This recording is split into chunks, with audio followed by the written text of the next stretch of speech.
Go for the beers. Go for the cheers. Go for the hit and the hits. Go for the scene. Go for the screens. Go for the gallery. Go for the win. Go to Ocean.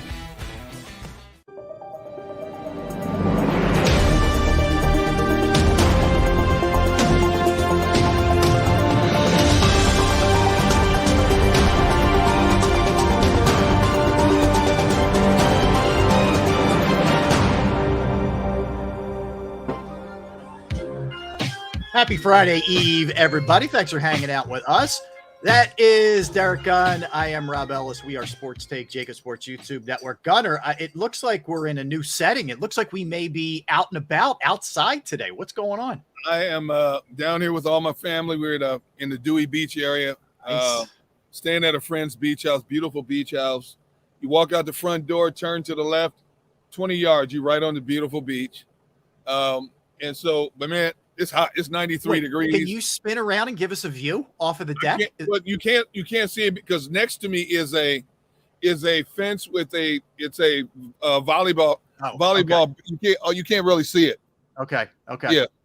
So Nice the deck. beach, That's a nice deck. yeah, the beach is on the other side of the taller houses over there. Okay. No, so I wish I could. Take us on a walking tour of the beach. There. Dude, what I thought about was if the Wi-Fi would work, but I knew it wouldn't. I was going to go sit down on the beach. That would be awesome. That would have been awesome, man. Yeah, the ocean in the background. Kind of rub it in a little bit. You know? Man. I'm telling you, all of us at work. And then I was going to have you rate certain people like Rob Strong or not. No. Don't get me in trouble. All right. I have enough trouble already. Trust me. Oh man. Yes. So I'm outside because my oldest daughter and son-in-law are here. Yeah. And the other crew's coming later this evening, but they have the 11-month-old and the 2-month-old. Yep. There's no peace and quiet in that house. Well, this is your time now. Now enjoy right now. Yeah. And I'm, so if you see me duck a few times, there's flying critters out here that have wings like pterodactyls. Okay. I'm under some kind of tree here, and I've seen a few interesting spiders hang down. So it's good luck if like a pigeon or something or a seagull, does its business on you. That's good luck. Have you ever heard that? Let me tell you that if it happens, let me tell you right now. You're done. Animal activists will be looking for me because he's going down. All right. Why don't we keep it moving? Yeah. I got my fishing rods over here. I will cast and hook one of them in midair. Okay. All right. I like it. By the way, hi, John Dickerson. What's up, Carlos? What is up, Chris D? What is up, Gigi? What's up, Tomas? I guess would that be Tomas Burke or Thomas without the H? I guess it would be Tomas. What's up, Dre? What's up, JM? Eagles fan. Have we seen Fitness Rebel check in? I don't think we've seen our girl check in. I've seen Fitness Rebel. Okay. Dre W. Is that a new one? Dre's new. I think Carlos is new too. What's Carlos up, Jeffy Carlos KC? too. He's a Chiefs fan. Yeah. What's up, everybody? Black flies are the worst. I don't like the green flies, man. The green heads, they're the worst on the beach, man. Them things are nasty, man. Oh, and they give you they'll bite you. They bite you too. And they draw blood. Exactly. Yeah. Yep. What's up, Sween Bull? Yeah, that's awesome. How was traffic getting down there? No issues? No issues. From my house, it takes about $1.20 to get here. So it was no issues because it was a Wednesday. We drove down yesterday, right after the show. Now going back home because I'm going back home Saturday sometime. Okay. Going north and south on Route 1 is brutal. That's tough leaving there. Yeah, it's on a Friday, anytime. Saturday, Sunday. Yeah, because people are checking out. Yeah, they have to check out on Saturdays. Yeah, that's tough. That's tough. But you know what? Like I said, I'm not in a hurry to go anywhere Saturday. So if you don't, I would tell you, Derek, if you don't have to be anywhere, I would leave Saturday night if I were you. Like you could crush traffic that way if you leave late. I thought about that, Rob, but with these dogs in a kennel, $45 a day per dog. Good point. No, I got you. Totally got you. Yeah, I forgot about that. Yep. What's up, Kevin? What's up, JM? What's up, Rich? Yeah, no, I got you on that. So a couple things. One, Philly's back at it tomorrow. This is traditionally, the time of year where wait. I forgot to tell you. I'm at the beach. It's a great theme. Did you know today was National French Fry Day? Oh, love French fries, today man. Is National French Fry Day. So if you're at the beach, you got to go to the boardwalk and get some fries, man. Oh, yes. Okay. Yes. Okay. That is a given. We would have gone last night after dinner, but it was closed. So we didn't finish dinner until after 9:30. so it was close. But oh yes, we're getting beach fries today. I love fries. I like curly fries, regular fries, waffle fries. I love fries, man. Now here's where we vary. I'm not a big fan of the waffle fry. No, not a big fan of the curly fry.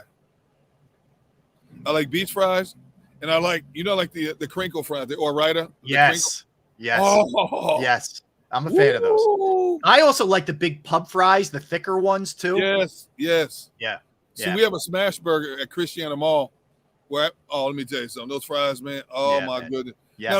Now, since we undressed you unmercifully yesterday, French fries are a very simple thing. Now I know a lot of people are into they like to put vinegar on their fries. My family loves most of my family. I'm not putting vinegar on fries. No. Now, knowing you, see, there we go. Now, see, Kevin, I don't do vinegar on fries. I don't either. I'm not a fan. I'm not a fan. Like John says, chili cheese fries. Nah. I don't. Again, this is going to get into where I'm, the weirdo guy. But I don't need a lot. I don't think you need to do a lot with fries. They're just good. JM, sweet potato fries. I tried them. Don't like them. Yeah. I want my fries with ketchup. I want them hot, and I want them now. And some salt. That's all I need. I don't need vinegar. Yep. Yeah, I don't go crazy with the salt, but I like a little salt on it. For sure. Yep. Now, do you put mustard on your fries? No. I don't even mind. Like I'm good either no ketchup or ketchup. Either one's fine for me. I like them both ways, but I wouldn't. Either way is good for me. But I definitely ketchup. You're like me, like the Five Guy fries. Oh yeah. The Ore-Ida fries. I don't need ketchup. No, if they're really good fries, you don't need the ketchup with them.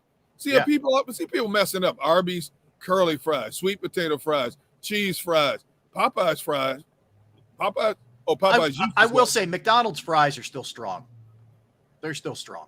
Depends on what time of day you get them. Well, the problem is you could get that scoop that's been sitting there forever. If you get them just out of the grill and the fryer, you're good to go. If you got to go during lunch hour to get some real fries from McDonald's. Yes. You go in the evening, they're all cold, sitting on a heat lamp. Well, that's the advantage of being at a fast food place when it's busy. They're cranking stuff out, which means they're cooking it pretty fresh, even though you might have to wait a little while longer. I couldn't agree more with you. Yeah. Popeyes fries, they're okay. Yeah. Seasoned. Yeah. All right. But now, okay. Oh, we ate Five Guys fries. Those fries are dope. Yep, Kevin. I love Five Guys fries. I love Five Guys. And the thing is, they give you too many. Well, that's the beauty with that is you only have to get one for like the whole family. Yes. Yeah. Get a small. It's 3 people. Yep. You can eat off of them. Yep. Totally. Man. Yeah. Yeah. That's a good day. A National Fry Day is a good day. Yes, a big fan of fries. I'm out here sweating like a pig going to slaughter, man. You'll be all right. You'll be okay. You look like you're in shade. It looks like it's not too bad. I have a umbrella up, and I'm trying to figure out which way the sun is moving because that'll determine which way I move the table and my computer, so that my computer doesn't fry. Your picture's great. Your audio's great. Thanks. Your picture's great. Thanks. So yeah. Right now, see the clouds have come out a little bit.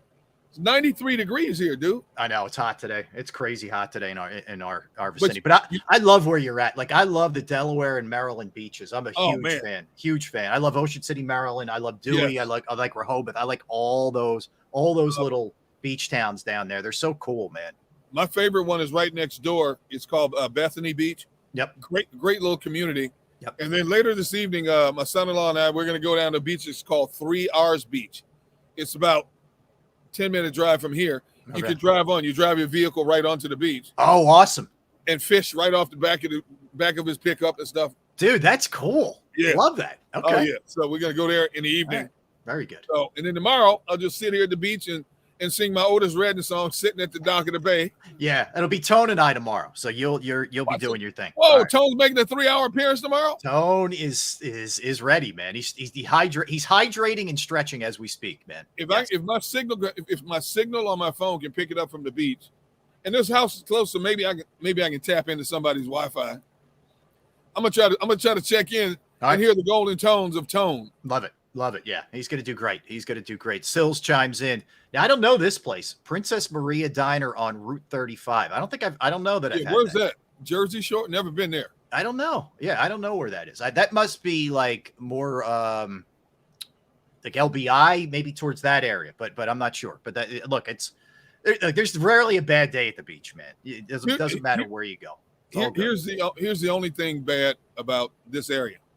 When we first moved here in '97, you can move around so easy, and you can go from Rehoboth, Bethany, Dewey, CI, Ocean City, Maryland, just zip up and down.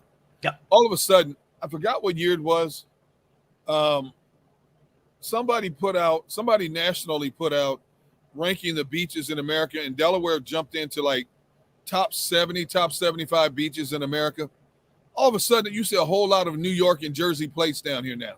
Yeah, there's a lot. You're right. There has been the invasion. Oh, okay, so Tone says Princess Maria is in Wall Township. So I've never been there. Okay, very cool. Okay. Good stuff. Appreciate it. Never been there. All right, so yeah, I love it. We're getting a lot of recommendations, man, for good fries and places to go to. So that's cool. That's always fun. It's always a fun thing to do. All right. So Philly's back at it tomorrow against the Padres, Derek. Did you watch? I didn't. What's up, Father Sean? I did not watch any of I was on the air, but I didn't watch any of the ESPYs. I wouldn't watch it if I was. Did you watch any ESPYs? No.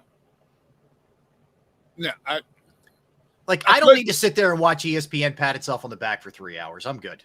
No, I couldn't do it. I was too busy unpacking, dining, holding granting poor children. Guy. I had a rough evening, Rob. Yeah, I don't know how you do it, man. Holding grandkids, spoiling grandkids with ices and stuff like that. It was tough, Rob. I had a tough Wednesday evening. Somebody's got to do it, Derek. Somebody's got to do it. But no, I didn't watch any. I saw a clip which I thought was really cool. They honored Damar Hamlin and the first responders that took care of him that night, and that was really cool. Like, he was very emotional.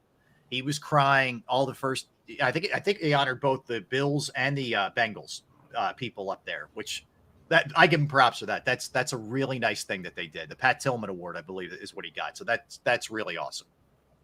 The fact that this young man is still here today is a miracle in itself. When you hear the backstory about how he was brought back to life twice, and it was touch and go for a long while. And I believe he was in a coma for a while, if I'm not mistaken. Yep.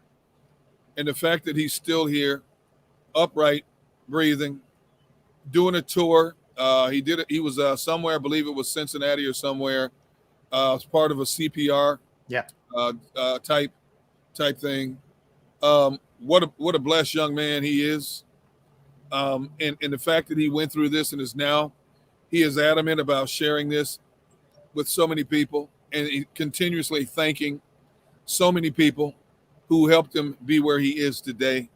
It's one of the greatest stories you'll ever hear, not just in sports, but life. No doubt. Yeah. Yep. No doubt. And it's also really inspired people to learn CPR, yes. to use the AED machine. They've done a lot of things. And what they're also doing is they're trying to push this for youth sports to have this equipment here, Yes. It just in case. And that, look, if it does anything, it raises that kind of awareness. That's gigantic. It really is. I do believe, because of his youthful age, which is a significant contributor to him being here today. You wonder if an older person would have made it through something like that. His age and the fact that he was in incredible physical condition. Yes, physical condition. Yep. I think those two coupled together have a lot to do with him being here today. But, God bless him. He said he wants to continue his football career. That would scare me to death if that was my kid. But you know what? Yeah. I tell people all the time, like I've told you and, Barry and other people, I don't live my life in fear. Yep. Do what makes you happy. You only get one shot in life. Do what makes you happy. Amen. And then, you know what? Everything else takes care of itself. Yep. I agree. You got to do what's best for you and your family and follow your heart, man. That's for sure. All right. The other thing to come out of the ESPYs, this isn't a surprise, but it's official. LeBron will come back for his 21st season. There's only been one player who's played 22 years, Derek. There have been a few who have played 21. Yep. So he will be back. It's interesting. He's starting to soften the stance on playing with his son, which I think is the right thing to do. I do too. It's like, look, his son may need to play 4 years at USC. His son may not make the NBA. Like you were I don't think he was doing it on purpose. He was just saying, from a dad's perspective, it would have been so cool to play with my kid, but inadvertently you're putting pressure on that kid. So I think it's good that he's kind of like, hey, he's got to have his own journey. All my kids do and all that. So I'm glad he's kind of moving away from that a little bit because that was a lot. But if you watch the Lakers during the playoffs, he's no longer the sole first option in that offense. Yeah. Which I'm sure he does. I'm sure he doesn't mind, but I'm sure he's smart enough to understand that he steps slower, still physical, but might be a step slower. Aches and pains take a little bit longer to heal. And when it's not like football, you play once a week, Right. You're playing every night or every other night over a stretch of period. And, maybe mentally and physically, it's finally catching up to him, Mm-hmm. And, hey, look, I think he's still a great ambassador for the game. He still packs houses wherever he goes. But I think he's smart enough to realize that, hey, I wanted to play until I was 41, 42. Forget that mess. Made more money than he could ever spend. What else is – He'll be an owner. He will own a team when he's done. There's no question about that. I don't know which team, but he will own a team. That's for sure, at least a part of a team. He'll go down the Jordan path. I have no doubt about that. Yeah. I mean, he's got multiple rings. What else do you want? Yeah, I agree. All right. Eagles question of the day for you, Derek Gunn. Yes, sir. So yesterday marked 6 months? 5 months, excuse me. Yesterday marked 5 months since Super Bowl 57. Here's the question I have for you, the loss to the Chiefs. Who do you assess the most blame for that loss? It's a great question. You could go offense, defense, coaching, special teams, the turf. Where would you go for this? Because I think I agree with you. I think there's a lot of different ways you could go. Wow. First of all, Fly Parks, here's the bucket hat, baby. Right here. Got the bucket hat. Okay. Bust that bad boy out in case you need it. Yeah. I know we all want to blame Jonathan Gannon. But, Rob, there's so many areas. If you really sit down, think about it, and be honest, there's so many different areas that you can blame. The players are not going to – we've heard the players – let me backtrack. Brandon Graham was on our show a couple of weeks ago and said, man, were those boys blessed that their field was slippery. And once we put that on social media, we've had over 2.3 million views and opinions on it. Right. But people are blowing out of context what he's saying. But that's another whole story. I agree. All right. So 2 teams played on the same field. Yep. Right? Yep. And as we saw, even at Kadarius Toney punt return, he slipped twice. Yep. He could have gone down twice, and he didn't. Okay? Mm-hmm. Kansas City, not a dominant defense like the Eagles, but they had 2 quarterback sacks in the game. The Eagles had none. 0 right? for a team that had 70 going into the game. They had none. Kansas City slipped and slid just like the Eagles did. Whatever Jonathan Gannon called, players got duped not once but twice on the same touchdown plays to the opposite side of the field. Yep. So mental mistakes were made by players. Okay. I think Nick Sirianni, if you really asked him on that 4th down play, 4th and 3, instead of taking the field goal, should have gone for it. When you look at the success ratio on 4th down situations throughout the season, Rob, at that point, I thought it was a given. He was going to go for it. Yep. Me too. And he did. He took the 3. See, my mindset would have been, my defense is not stopping Kansas City. Mm-hmm. We can't stop them. For whatever reason, they've got us figured out. Yep. Running game, passing game. Yeah. We got to go for it. We got to go. Derek, I point to Super Bowl 52, 4th and 5 from your own 45. Yes. Doug Peterson said, I am not turning this thing back over to Brady here. Look, we may get stopped, but I am not punting him this football. And they got it. Ertz gets it, and then Ertz scores on that drive. And it was part of the theme of all day where Doug just went balls to the wall. And I thought Nick coached a little scared there. I do. I agree with you 100%. I think one aspect we continuously overlooked is in that second half, the Eagles' defensive line got manhandled by Kansas City's offensive line. Yep. There's enough blame to go around. Now, you know me, Rob. I've never been a big Jonathan Gannon fan. I think some of his calls on defense were inexcusable, or lack thereof, inexcusable. But the personnel has to play. Personnel got duped. That vaunted defensive front didn't get a sack, did not get could not stop the run. So I can't believe I'm saying this. Stop solely blaming Jonathan Gannon. Yeah. It's not on Gannon. And you know what? that Jalen Hurts fumble had no effect on the game because they were still up by 10 points at halftime. Right. Okay. Yeah. Here's what I would say. It's when you're playing a team like the Chiefs, you probably can't afford to make one mistake. Nope. But when you turn it over and it goes the other way for 7, when you drop what could have been a touchdown, like Wes Watkins did, when you bite on the same play defensively, which ends up being a touchdown, which is an identical play, and when you can't, corral a punt returner, you're dead in a Super Bowl against almost any team, but especially that team. Yes. They flat out lost. Kansas City made more plays than the Eagles made. That's what cost them the game. That's it. You did not play as well as the Chiefs. It's a killer because if you corrected one of those, you probably win. But it was all of those things. I don't just blame the turf. Was it an advantage to Kansas City? Yeah, because of the Eagles pass rush, it was. But they both played on the turf. So it's not a reason for me that the Eagles lost the game. Yeah, and I understand it still hurts, it still stings for a lot of people. But at some point you have to wake up and really be honest.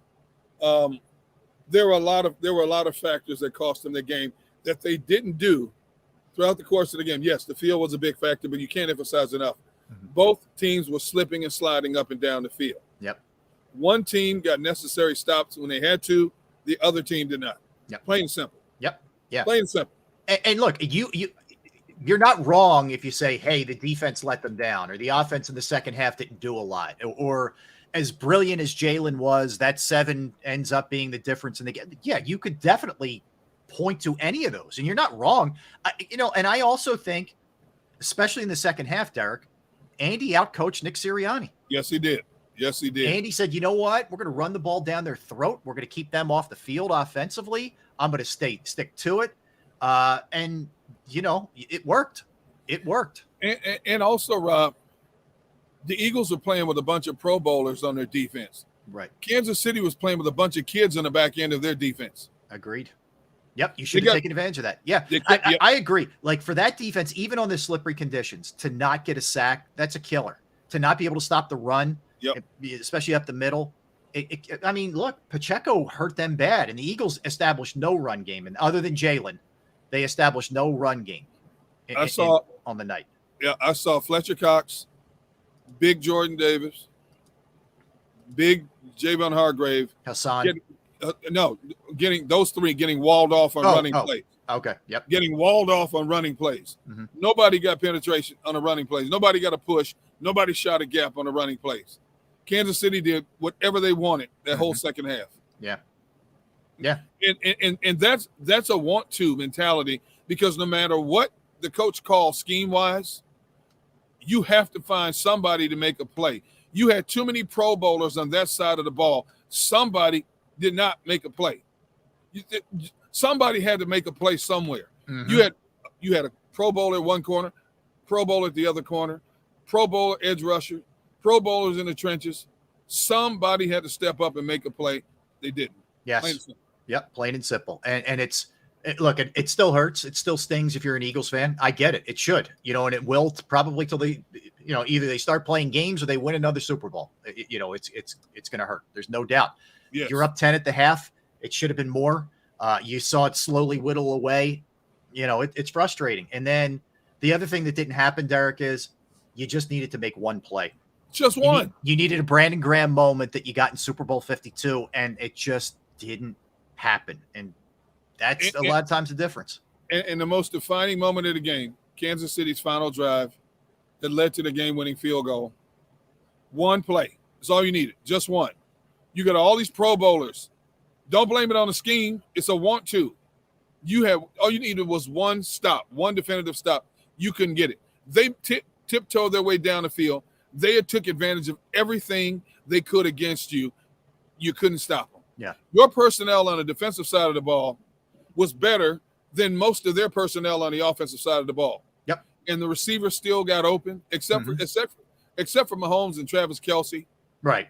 Your defensive personnel is better than their offensive personnel. Yeah, they hurt you with Juju Smith-Schuster and Kadarius Toney and guys who shouldn't have McKinnon. done what they did. They should not. Yeah, Kelsey's one thing, but those other guys, no, absolutely not. And look, frankly, I thought Slay came up small. I didn't think Bradbury had that key holding penalty, and we can argue that all we want, whatever. And Bradbury, after the game, to his credit, said, yeah, I held him. It's on me. Like he made no excuse, didn't blame a referee.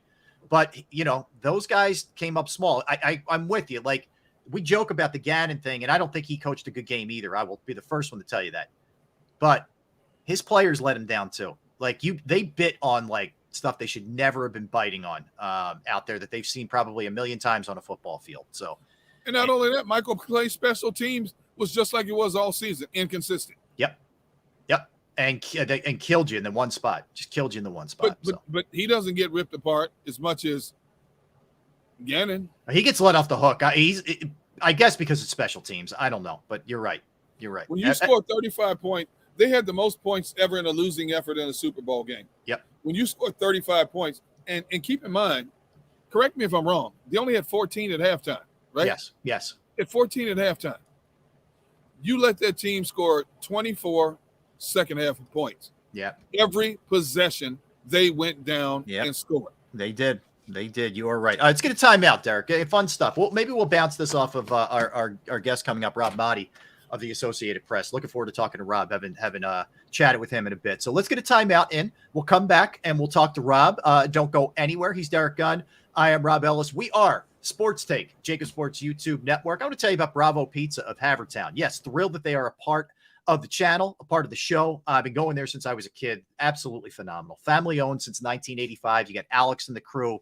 They're in there 7 days a week making fresh, great food. They fly in the flour from Italy, 20 different styles of pizza, slices to go. They have the you name it, they'll make it, specialized pizza. But you're not up for pizza? How about a salad? How about a wrap? How about some sandwiches, pasta, wings? They have it all. They got you covered. Bravo Pizza of Havertown is committed to the community as well.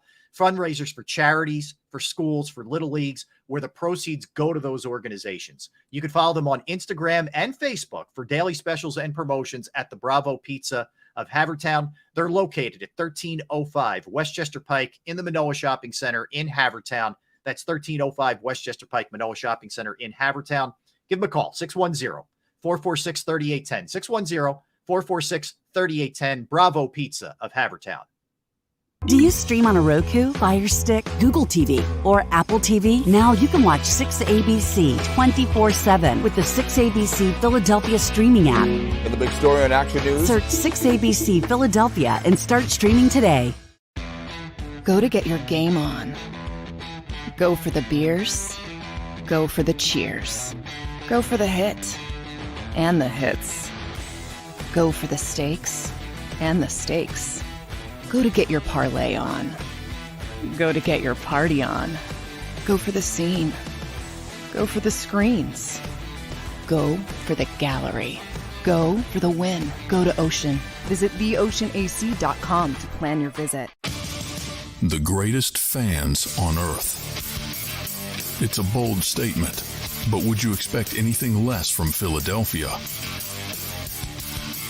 58 years of heartache creates a toughness, a grit, a resolve not found in most. Sure, our prayers were answered, but now that we've had a taste, we're looking for more. Pondley Hockey, official partner of the Philadelphia Eagles.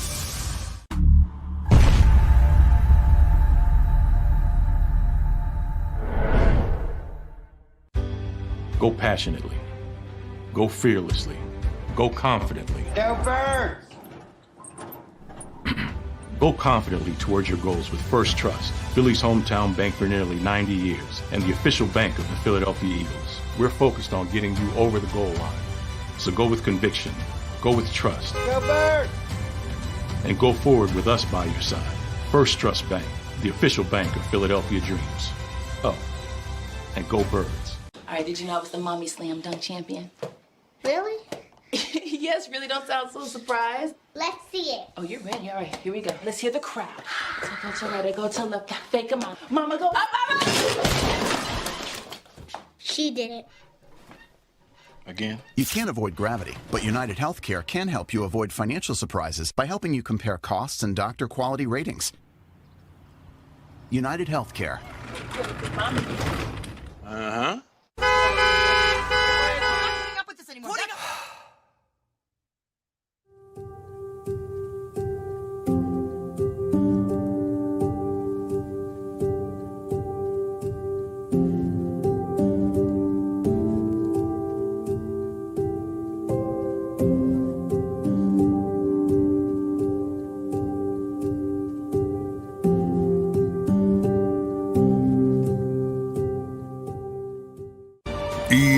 EAGLES. Eagles.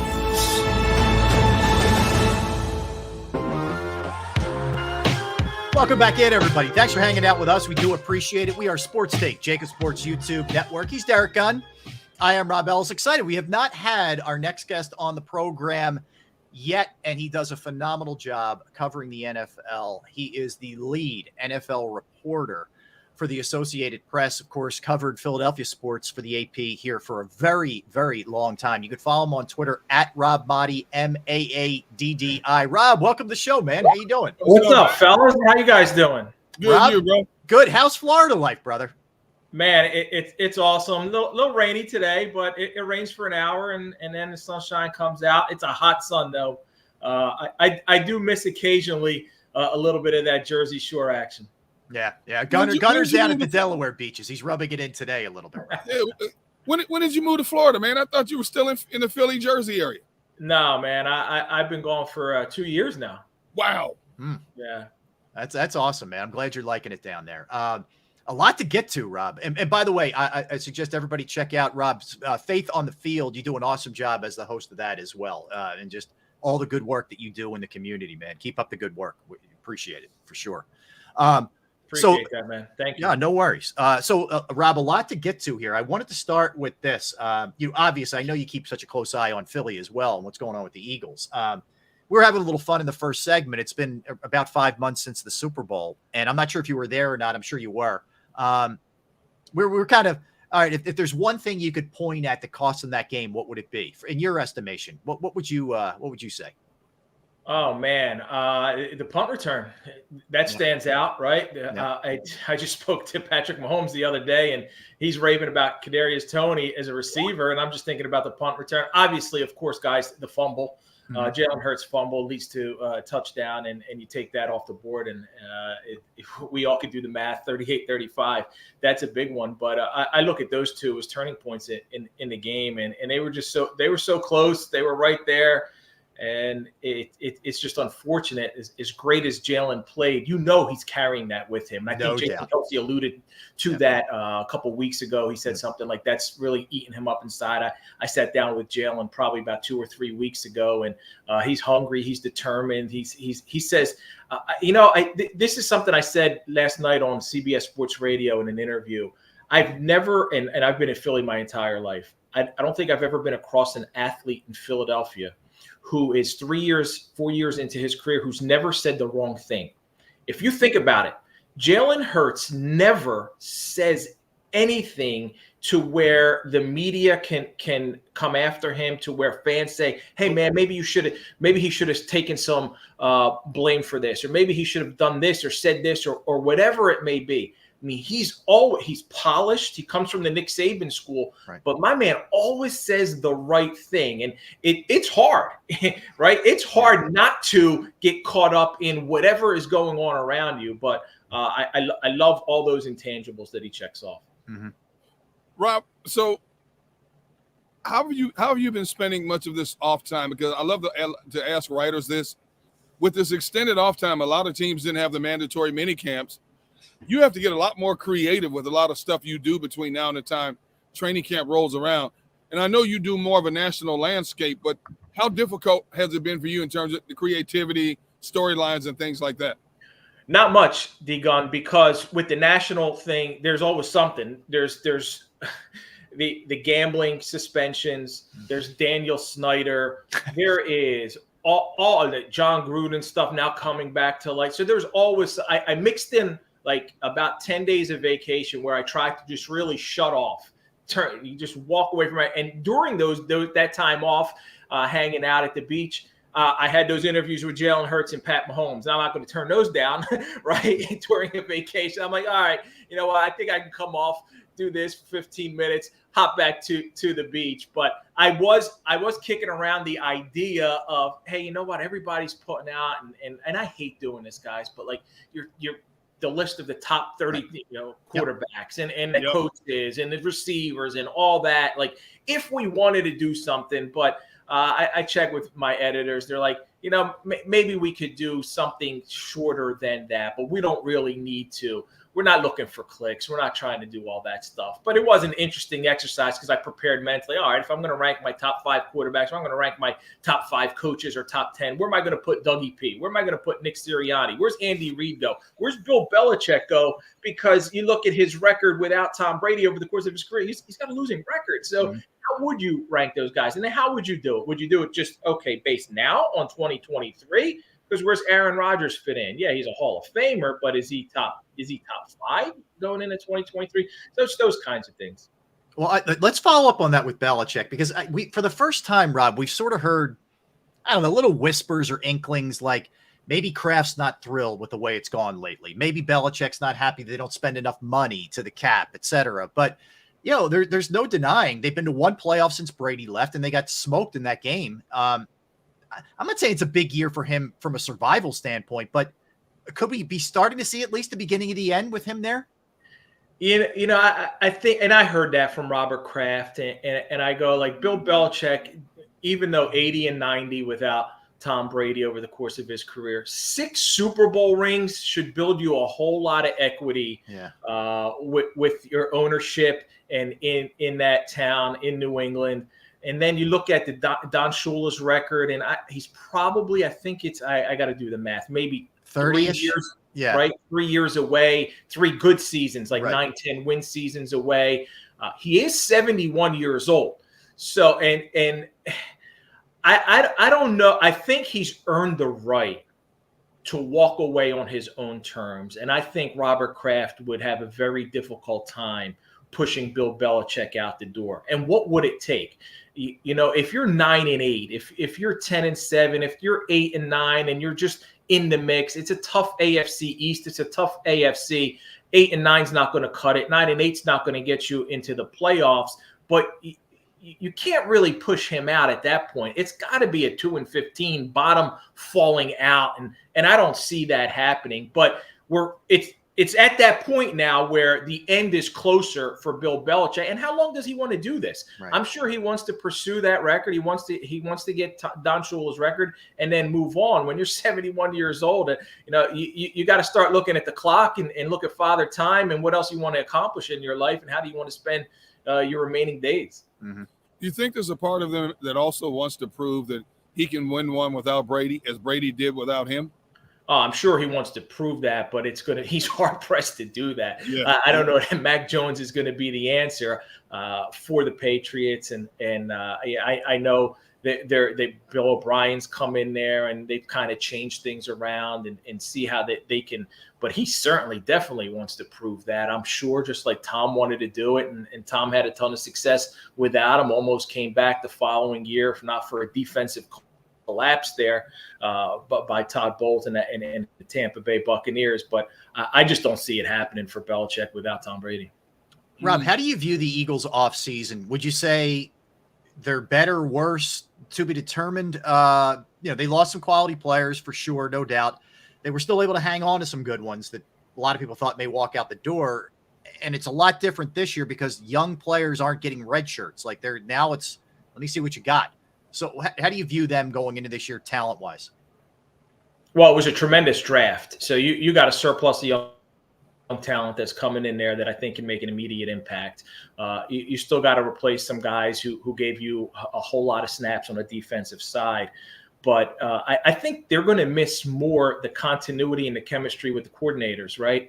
I know Jonathan Gannon gets a lot of heat in Philadelphia, but they had success with Gannon last year. They had success with Shane Steichen last year. And I think that's going to take a little bit of time. And when you look at this team, they're obviously the most talented and most deep roster, I believe, in the NFC, probably in the NFL, and right there with the defending champion Kansas City Chiefs.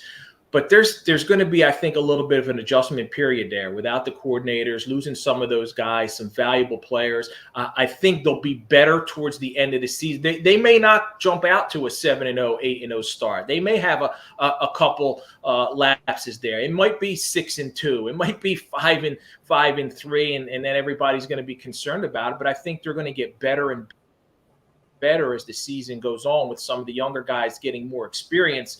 It is tough, though, guys. You know this. When you lose a Super Bowl, there's a little bit of a hangover the following year. And I think that could impact them a little bit. But, you know, when I spoke to Jalen about it, and he said, you know, this team's got to find its own identity. I love his leadership ability. And for him to be able to get these guys and, you know, and guys like Jason Kelsey and Fletcher Cox and Brandon Graham, they've been there. They've done that.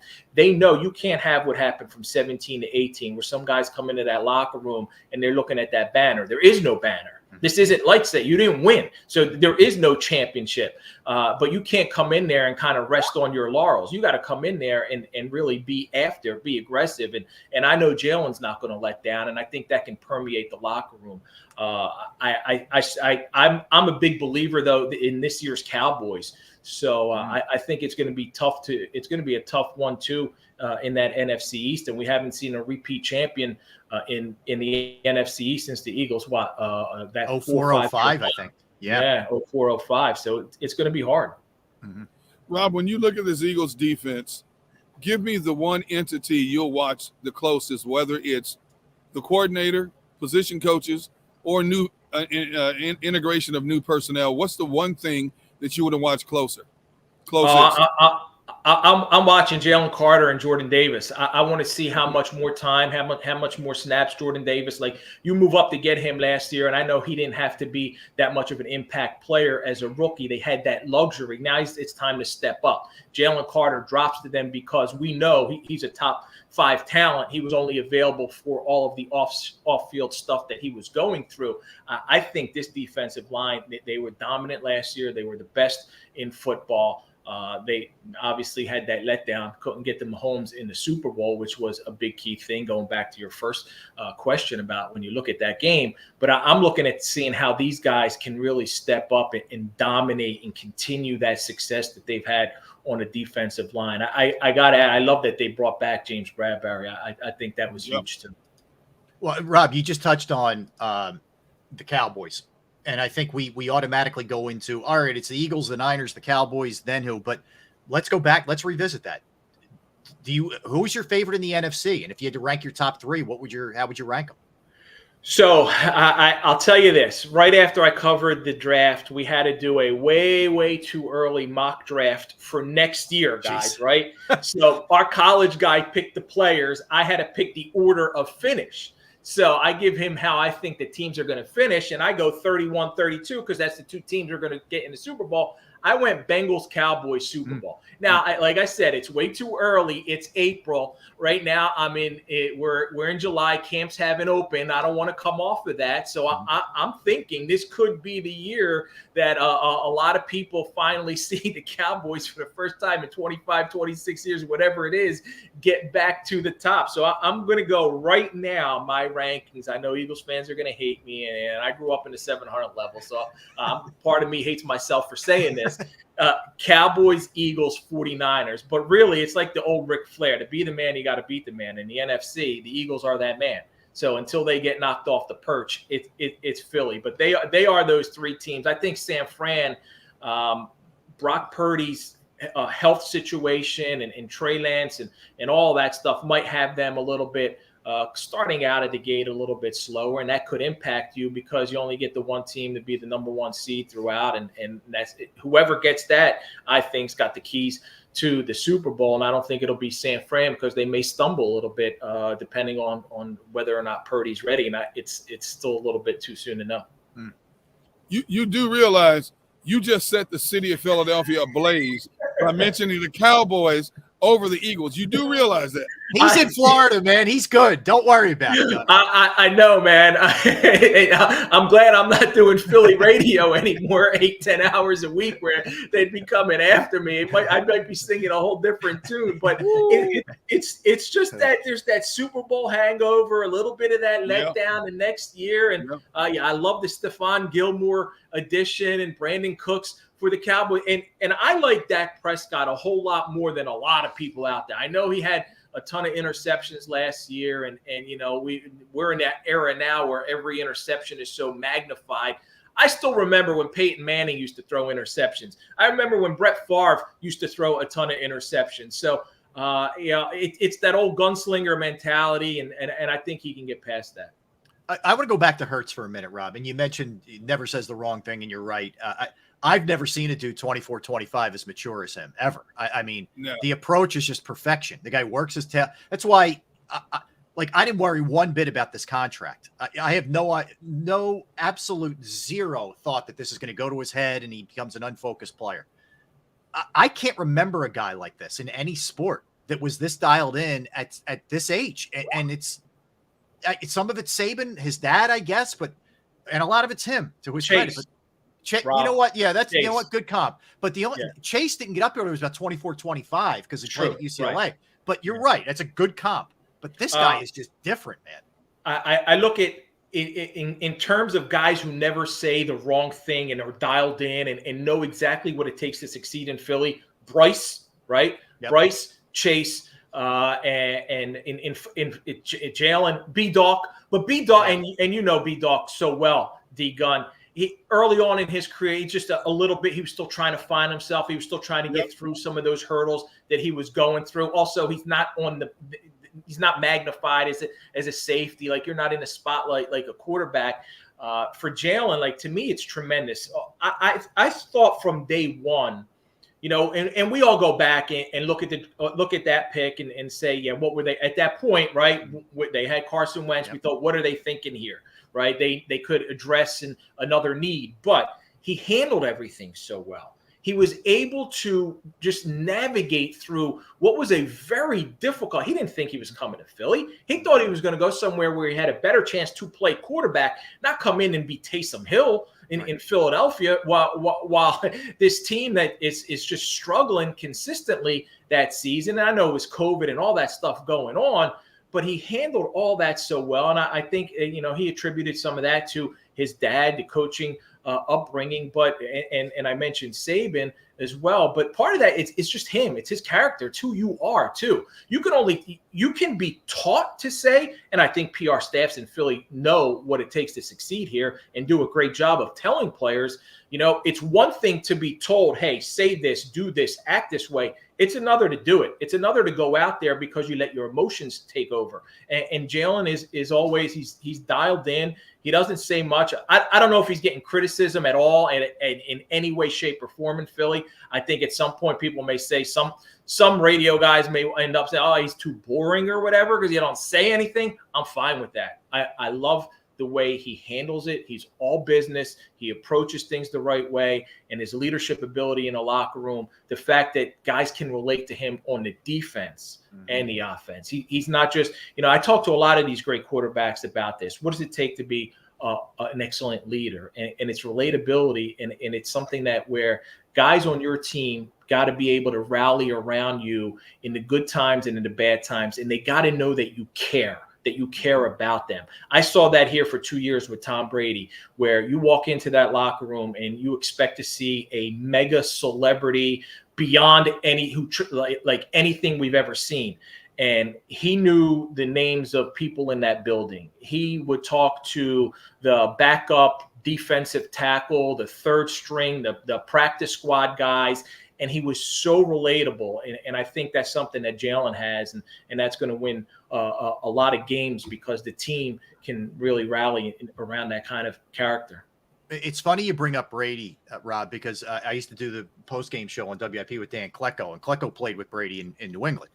And he said to me, he's the most regular dude ever. Because I would always break his chops, you know, he'd say, I'm telling you, dude, he's the guy. We'd all go out. He'd chug a beer. He'd pay for everybody. He'd duck out. Nobody even knew what happened, you know, whatever. And he would do all those little things that seem like nothing, that seem like they're not that important. And he would do that. What back to your point with Hurts, what I always tell Gunner is the thing that blows me away this was like 2 years ago, when I'm hearing like Kelsey and Lane Johnson and Fletcher Cox quoting him and some of his, you know, his, you know, all the stuff he throws out there. We all know that Rent's always doing all that. Like, I'm hearing those guys who are like 30 quoting a 22-year-old. I'm like, this is different. This guy's different. Yeah. And that's a great point, because that ability to be able to do that. And when you see other guys taking on that mentality, taking on a little bit of now the work ethic kind of permeates throughout that locker room. He's a worker. We know that. And every guy, we always hear about coaches, oh, first one in, last one out, things like that. But it's how do your teammates view you? And it's got to be genuine, guys. It can't be phony. Because there are phony leaders out there. And, I covered the Eagles for 22, 23 years. I was there throughout the Donovan McNabb era.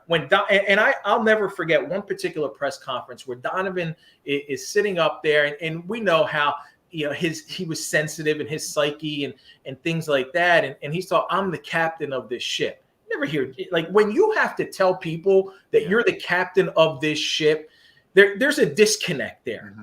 Jalen don't have to tell you he's the captain of the ship. Everybody knows that. Everybody acknowledges that. It's understood. It's the way he acts. It's the way he approaches. You know what I love about him, too, is his coachability. We talked about this, too, because I said, how much of your coachability is how does that allow you to lead? And he says, when another player sees me be coachable, listening to Nick, listening to Brian, whoever, like, there's no one on that team, if the highest paid player in the NFL can't take criticism, who isn't going to be able to approach any kind of coachability issues or be able to be pulled aside or however it is and not handle it well. And I think that speaks volumes about him too. Mm-hmm.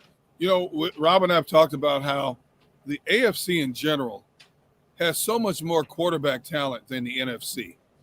And, a lot of people want to sit here and predict that Kansas City is the odds-on favorite to go back to the Super Bowl again. But if you go back to that playoff game against Cincinnati, one mental lapse by a rookie really cost Cincinnati in that game of beating Kansas City a second straight year in a playoff situation. Lamar's under contract. They're giving him more weapons there, deep threat weapons there. The Jets are just revamped with quarterbacks and pass catchers now. Sean Payton's coaching Russell Wilson, and that team was ready to win last year. Nathaniel Hackett was just not the right guy. How do you break down the AFC in general? Yeah, it's going to be the wild, wild west and throughout the AFC. Like you look at the addition of Aaron Rodgers kind of changes a little bit the complexion starting in the AFC East. It was the Bills division with Josh Allen and we all thought last year might be their season. And then unfortunately the situation with DeMar Hamlin played out and thank God that he's okay. And I know that had to be a major distraction for them, but I think the Jets are going to be competitive in the AFC East. And don't forget Miami and Tua Tagovailoa. I think, he looks like he's bulked up. He might be able to take on some of those hits. I love his mentality, too, the way he approaches the game. I had a chance to speak to him at the Super Bowl. And even though he's gone through so much, my man wants to go out there and play. Like he could have walked away from that game. So you start the AFC West is going to be AFC East is going to be difficult. You mentioned Sean Payton and Russell Wilson in Denver, D-Gun. And guys, I think that like Russell Wilson, everybody who wants to bury him, yes. I think it's a little bit too soon. I know Russell can come across as a little bit of, I was talking about those guys who were genuine. He may say the right thing so much that it kind of looks like this guy's a little bit phony. I don't believe that. I don't feel that way. I just think Russell's a different, awkward kind of guy, and he just doesn't know how to handle that kind of spotlight. I think Sean Payton's going to find, if anyone can, right, Sean Payton's going to get him back to his form in Seattle. But to me, Joe Burrow and the Bengals, like you said, were that close to beating the Chiefs again last year. And it's hard as it is to repeat in the NFL. Hasn't happened since 03-04 with the Patriots. Yep. I'm looking at the Bengals as the team to come out of the AFC. It's good. And let's not discount the Chargers and Justin Herbert and what they can do, and Lamar and Baltimore. And Deshaun Watson in Cleveland, can they take another step forward, right? He's now going to be there forget about everything else off the field. He's going to now have been there for a full year in that offense, in that system, and how much better can he be? How much can they be? Does DeAndre Hopkins sign with a team and change the complexion of the AFC? If I'm D-Hop, I'm waiting for which Super Bowl contender can find a way to fit me in under their salary cap. whether it's the Chiefs or someone else. I'm not jumping on the Patriots for more money or the Titans for more money because they got no chance. They're not going anywhere. If you want a ring, if you want to chase, if you're ring chasing, you just wait for one of those Super Bowl teams to find a way to bring you in as that missing piece. Rob, let's go running backs, sort of related to this, and we see Cook out there. We see, Elliott's still out there, Fournette, et cetera. I would certainly put Cook. Yeah, right. And I would put Cook number one. But you also see some of the stuff happening with Saquon. And I know some of this is posturing because they're getting close to their deadline, which is the 17th, et cetera. But what a weird position it's become. These guys put their body on the line, get crushed, get beat up, and they are so undervalued, man, or not. I don't know if it's undervalued, but they're just really underpaid, and it's a tough spot now to be a running back in that league. Yeah, absolutely. And I don't see any incentive for guys to, like, if you're a high school star who can be a receiver, running back, like, why are you going to be a running back? The way wide receivers are getting paid and nowadays compared to how the running backs are viewed. And I thought this about tight ends too. Tight ends are undervalued, and I thought George Kittle was going to really reset the market because you're doing a whole lot more than a wide receiver as a top tier tight end. You're blocking, you're doing different things, but running backs really get the shaft when you look at it in totality. And Saquon, what he's going through, Josh Jacobs, what he's going through, still neither one has signed their franchise tender. The deadline's coming up on Monday. I think both guys will eventually they'll get that long-term deal, but it'll probably be backloaded if they have one bad season, if they slip, if they're around 3.9 yards per carry, they're gone. And it's too bad but what we're seeing, guys, is you can find a solid running back in the 4th round, in the 5th round, in the 6th round who could step in and get the job done. It's a quarterback-driven league. It's a pass-happy league. And the teams that are winning and they're putting up those crazy numbers are doing it that way, and they find ways to supplement with a running back who can do it for a lesser stat. I don't fault teams for wanting to do it. If you could find a guy and pay him less, why not? Mm-hmm. Hey, Rob, what do you think? I got to ask you this. What do you think about this story that just came out about Daniel Snyder, Roger Goodell? I mean, this is like espionage stuff, dude. Yeah, and covering this whole thing, it's been hard, guys. And odd because like you hear so much, right? And working for AP, like I'll say about 20% of the stuff that I hear I actually get to use because our standards are different, right? And we have to vet our sourcing and go through this. And I'm like, oh, but I got this, and they told me that we can't use it. I'm like, I got to eat it. I'm sitting there, and then stuff comes out, and I see these articles like, yeah, I heard that. Yeah, I heard that, man. And it's wild. It really is wild. I will say this. They want him out. They've been wanting him out. He doesn't have many friends, if any at all, left among owners. And Jim Irsay kind of said it last year in October at the owners' meetings. Like, we got to look at this. It's kind of you're hurting the integrity of the game. It's a black eye for football when all of this stuff's going on. But this isn't in defense of Daniel Snyder. When he says that he's got, I can bring down other people, there are skeletons in other closets. Whether it's Robert Kraft, whether it's Jerry Jones, I'm just putting names out. There are skeletons in other guys' closets. And I don't think Daniel Snyder is the only person who is a black mark or a black eye on the NFL. He just got caught. Yeah. And the Don Van Natta story of ESPN, I mean, there's so many, it looks like cover-ups from Goodell, at least initially. Now Goodell realizes I was in bed with a snake like this. And now we're hearing that the sale may not go through with Josh Harris's group. Like, it seems like it's like a bad penny, man. You can't get rid of this guy, Rob. They're going to try any which way possible to get that deal to go through, even in extraordinary circumstances. But hey, you mean the NFL, they want to cover things up so they don't look bad? That won't be the first time. We've been down that road before. I know all about that. No doubt. All right, I got to ask you real quick before we get you out of here. We appreciate your time. Let's start with the Phils, 48-41 at the break. Half game out of the wild card. They've had some guys who have really stepped up, especially some of the younger guys in Castellanos, some guys who have have not lived up to the back of the baseball card for him. How do you see the second half working out for them? I'm glad you asked me about the Phils because, I'm detached a little bit from Philly. I got my phone and my MLB app. I'm watching every game as much as I can. My wife won't let me put it on the primary TV, but I got the laptop. I got something. I'm following every game. I'm looking at this team is coming on. I was concerned about Wheeler and Nola in the innings they threw last year deep into the season. I thought it might see a little bit of a 09 Hamels. Remember 09 Hamels? He was terrible. He was so bad. They had to bring in Pedro Martinez to pitch down the stretch and then pitch game 2 and game 6 in New York. And that kind of hurt them.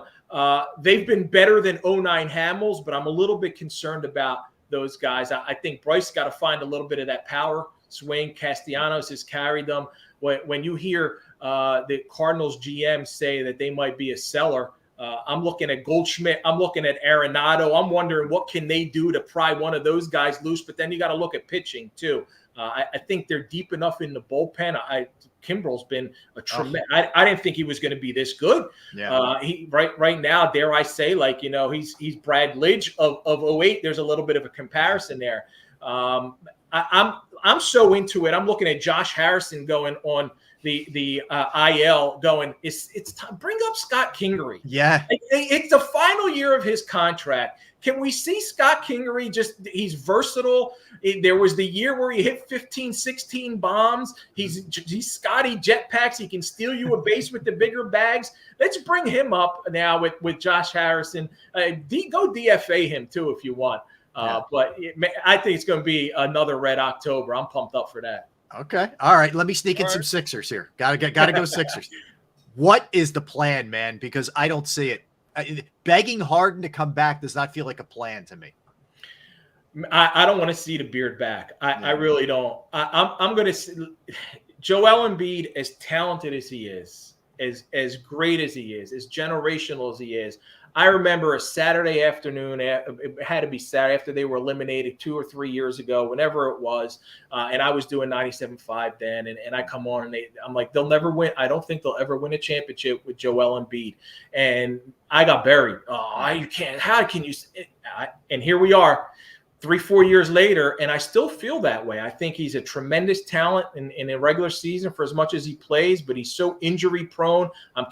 There's always concerns in the playoffs with Joel. I think Daryl Morey's got some sort of plan.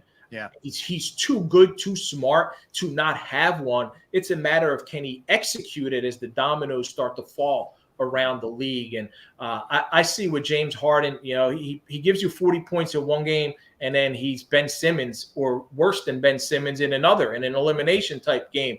I'm ready to move on from him. I'm ready to blow the whole thing up at this point. I'm disappointed, man. I can't believe they didn't get to an Eastern Conference final yet. No. They haven't even been to an Eastern Conference. Haven't gotten out of the second round. I mean, that's been the extent of the whole thing. It's mind-blowing. Rob, I got news for you. If they're lucky, they'll get to the second round this year with this group. If they're lucky. You're right. You're right. I mean, am I way off, babe? That sentiment about what I just said about Joel, are more people starting to feel that way and feel it? Rob, he's tremendous. Here's you can win with him. Here's I think what really did a lot of people in. Had they just lost to Boston, he just gave you everything he had and went for 33 and 20 and you lost. It's like, hey man, he needs help or whatever. But to lay down the way that he laid down in 7, I think damaged a lot of people. I do. I think I don't know that people are saying trade him yet, but I think they're saying to themselves, I don't think so with this. I think we're 1 year away from that. I think we're this year away from that. And you never get the value. We've seen these trades. We've seen Barkley traded. We've seen Superstar AI trade. We've seen these guys. You never get that value back. I don't. I'm not following it as closely as I am the NFL, obviously. So I don't know what's happening with Dame Lillard and if they're going to work things out in Portland or where he's going to go. But I don't think I want to trade Maxey for Dame Lillard. At his age, I want to keep, I think Maxey's a core piece to where I'm not moving. I'm not including him in a trade for a guy who's making that much money at 32, 33. He's going to be getting paid at 35 and 36. Right. No question. Rob, awesome, man. Great kind of Appreciate running you, through bro. everything here with you. And we appreciate it. Follow Rob on Twitter at Rob Motti. Of course, he's the lead NFL host for the Associated Press, and he hosts Faith on the Field. And he, of course, covered Philadelphia sports for years. So we appreciate you hopping on, Rob. Anything you want to plug here or promote? No, they can check out the recent Patrick Mahomes interview on the AP Pro Football Podcast, available wherever podcasts are found. Okay, awesome. Rob, thanks, man. Thanks. Continued God bless, success. guys. Yeah, we'll talk to you soon. Take care, Rob. Great guy, man. Sat in many a press box, as you did with Rob over the years, man, covering all the sports. So living the good life in Florida. So good for him. All right, let's get one in, Gunner. We come back. We're going to rank the Eagles. We're going to rank it. We're going to rank our top 10. All right. Now, it may be obvious what number 1 is, but I think it gets interesting after that when it comes to the Eagles. So we'll do that when we come back.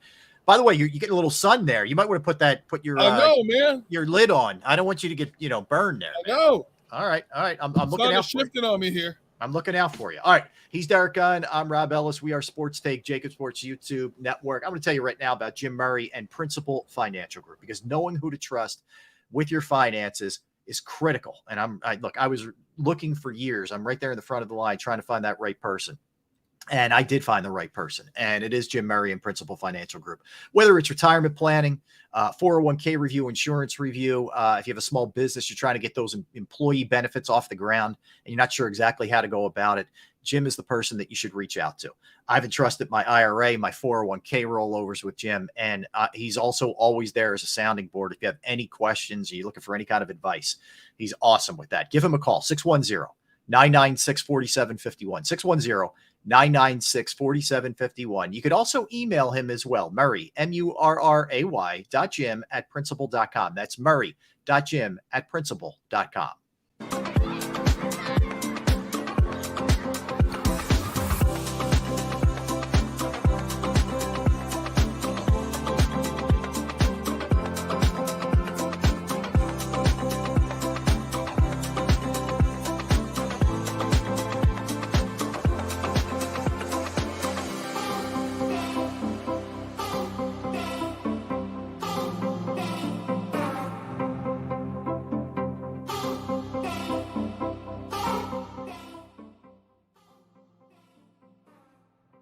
Heading down the shore, have a ball once more. Here, imaginations run wild and time stands still. Because here, you can find the best of the Jersey Shore, all on one 5-mile island. So leave the old you behind and get lost in the woods. Wild, wild, wild wood days.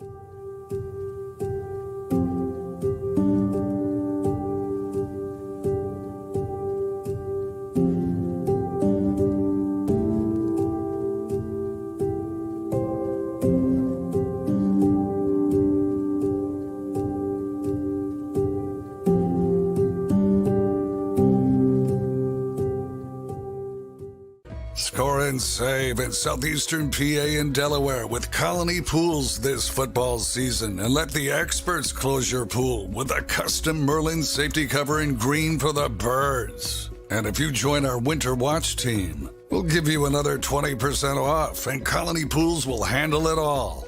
Keep your tiles on your pool, not in your pool. Fly with Colony right now, birds fans. Visit flywithcolony.com. Hi everybody, my name's Jason Lombardi. I'm an inspector at DryTech. At DryTech we offer 3 major services, the first one being basement waterproofing. The second service we offer is foundation and structural repairs. And then the third service that we offer is mold remediation. If you feel you are having a waterproofing issue, give DryTech a call or check us out online.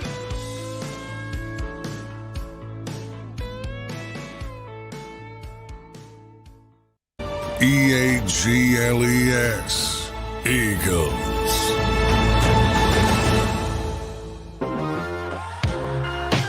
We're back. Oh, he's inside now. Oh, he's what happened? Hey, look, man. You know I love heat, right? Yeah. It was even too much for you. Yeah, that sun started to shift, so I ran back in. My wife goes, "What's wrong?" I said, "I got to come back in." And she knows I love heat. Yeah. So I walk back in. I hear your voice in the background. She goes, "You're late." I said, "No." I said, "We're in a commercial break." She goes, "I'm still watching yesterday's show, cracking up." Hey, Rob.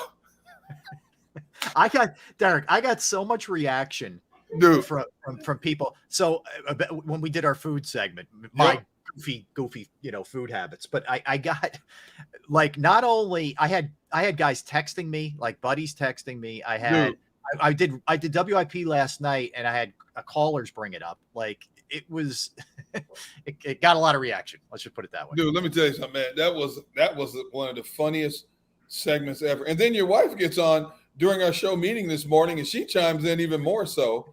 And I'm like, dude, I mean, she kept saying, "Pray for me." I can see why now. It's true. Oh my goodness. Oh, that's true. So much, as much as I love heat, it's so much better in here right now, man. Oh my goodness. No, I got you. It's good. It's good. And the place looks cool. Looks like a nice place. I like that. I like the color. That blue color is nice. It's a beautiful beach house, like wood. The wood paneling walls has a cove over here, cove over there. 3 bedrooms, 2 bathrooms. Yeah. Really nice. Awesome. I can live here, but my oldest daughter said, "Wait a minute, you guys can't move down here." I said, "Why?" Because I can't drive an hour and a half to bring the kids on weekend. I'm not worried about that. Oh my God, I love it. I love it. All right, so if you're ranking the best Eagles, right? If we did a top 10, I think we'd all agree it's Jalen Hurts. He's the most important. He's not Sippos. Sippos is he's like 1A. Okay, he's like 1A. No, but I think we'd all agree with Hurts. So let's put Hurts aside for a minute. Okay. All right.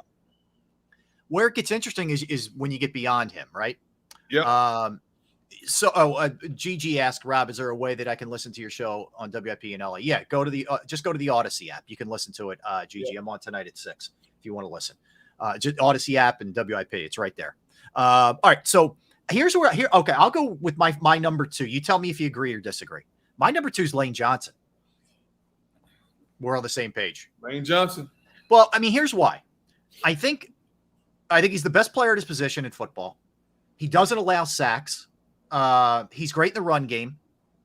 He's getting better. It's crazy. He's been around about 10 years, and he's getting better than he was. And I don't see any signs of him slowing down. So I'm taking Lane Johnson, number 2.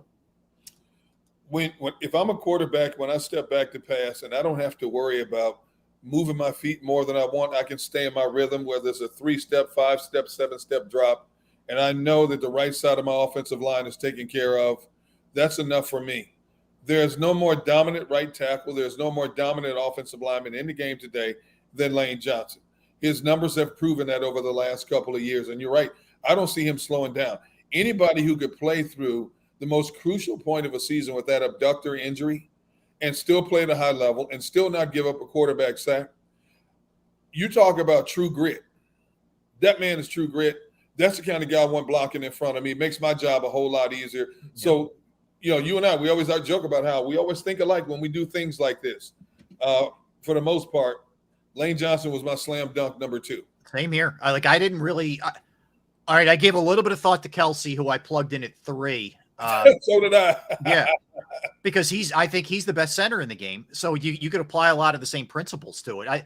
I'm not going to say those two are a toss up, but they're not far off. Kelsey's a guy who's dominant, who allows them to do things in their offensive scheme. The other thing I think people don't realize about center, they don't just snap the ball. They're looking at defensive formations. They're calling out protection schemes.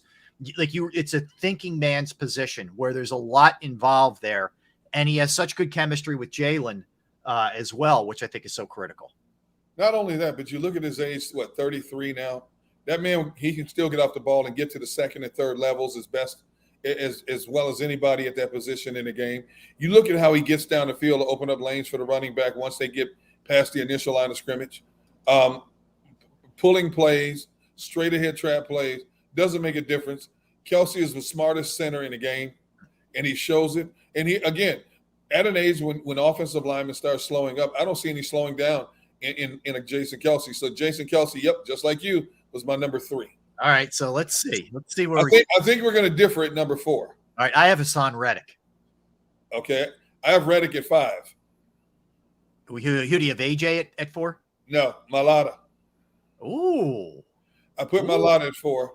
Okay. Because what's a right-handed quarterback's best friend in a passing left tackle, blindside. Yep.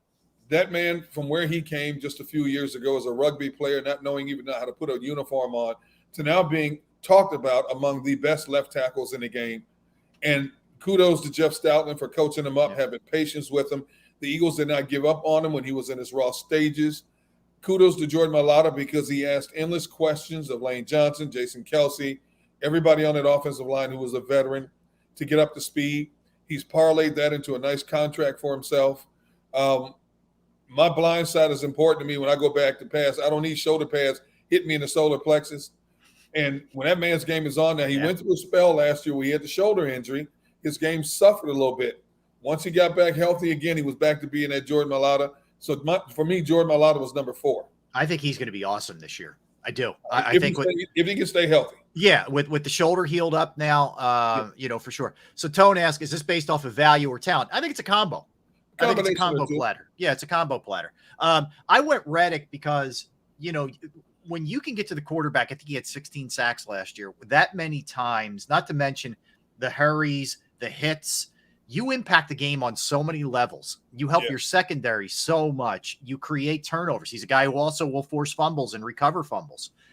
And he's not, I wouldn't say he's a run stuffer, but he's not terrible against the run either. He'll play that part of the game. I just think a guy like that is so good and so valuable on so many levels because he helps so many different people around him. And think about the way he lets the others eat. Like if you have to occupy him with 2 people, you have a back end to chip. You have a tight end you got to keep in. All right, that's one less person you got to worry about coming out of the backfield too, because you have to account for Hassan Reddick. He officially has 16 quarterback sacks.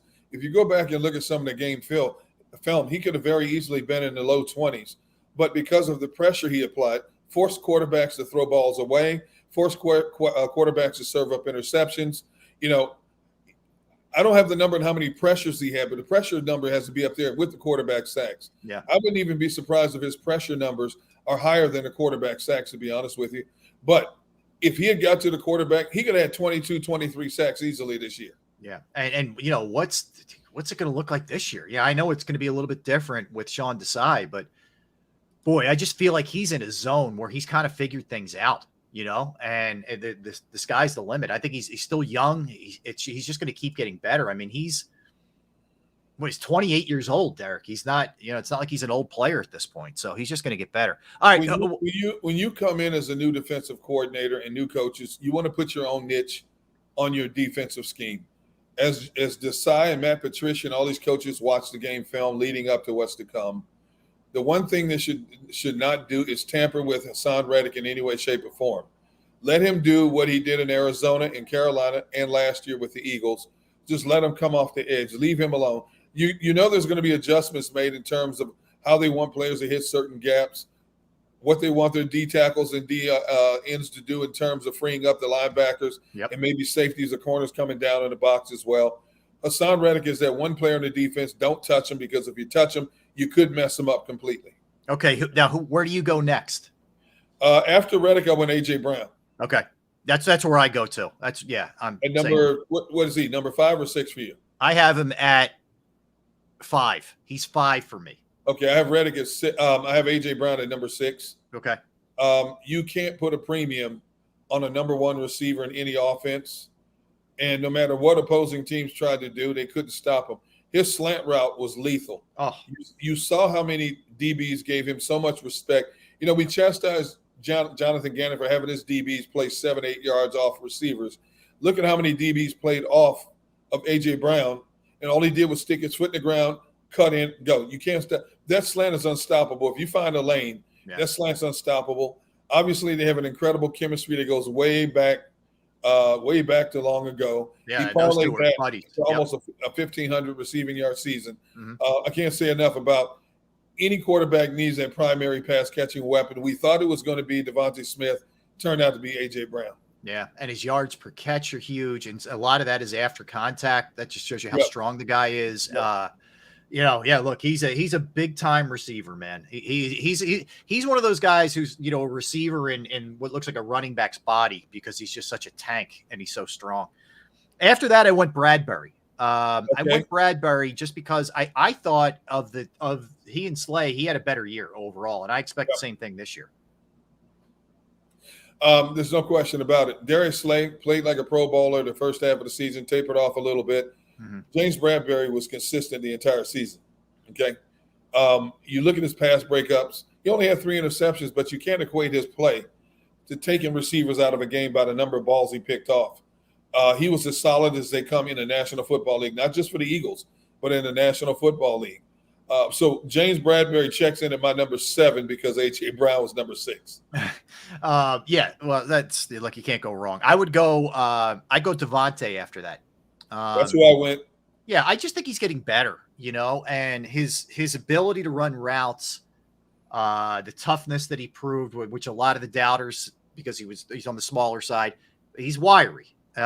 So I think that look, his numbers are never going to be spectacular in terms of yards and catches because he's got A.J. Brown and he's got Dallas Goedert, but this guy's the real deal. I mean, he is the real deal. He made some big-time catches in the Super Bowl, and I expect that to carry right over. And he's a worker. He's a worker like Jalen Hurts is, Devontae Smith. The thing that gets me the most about him, for a guy to be as skinny as he is, and he took some incredible shots, he just got up and kept on ticking. That's a psychological advantage because, DBs, especially when they get thinner, smaller receivers, they want to try to intimidate. And, he played against a lot of guys who were bigger physically than him, and they got their hits on him. He didn't flinch one bit. Never had to go to the sideline to get checked out, nothing. I think he's like the skinny wide receiver version of Brent Selleck.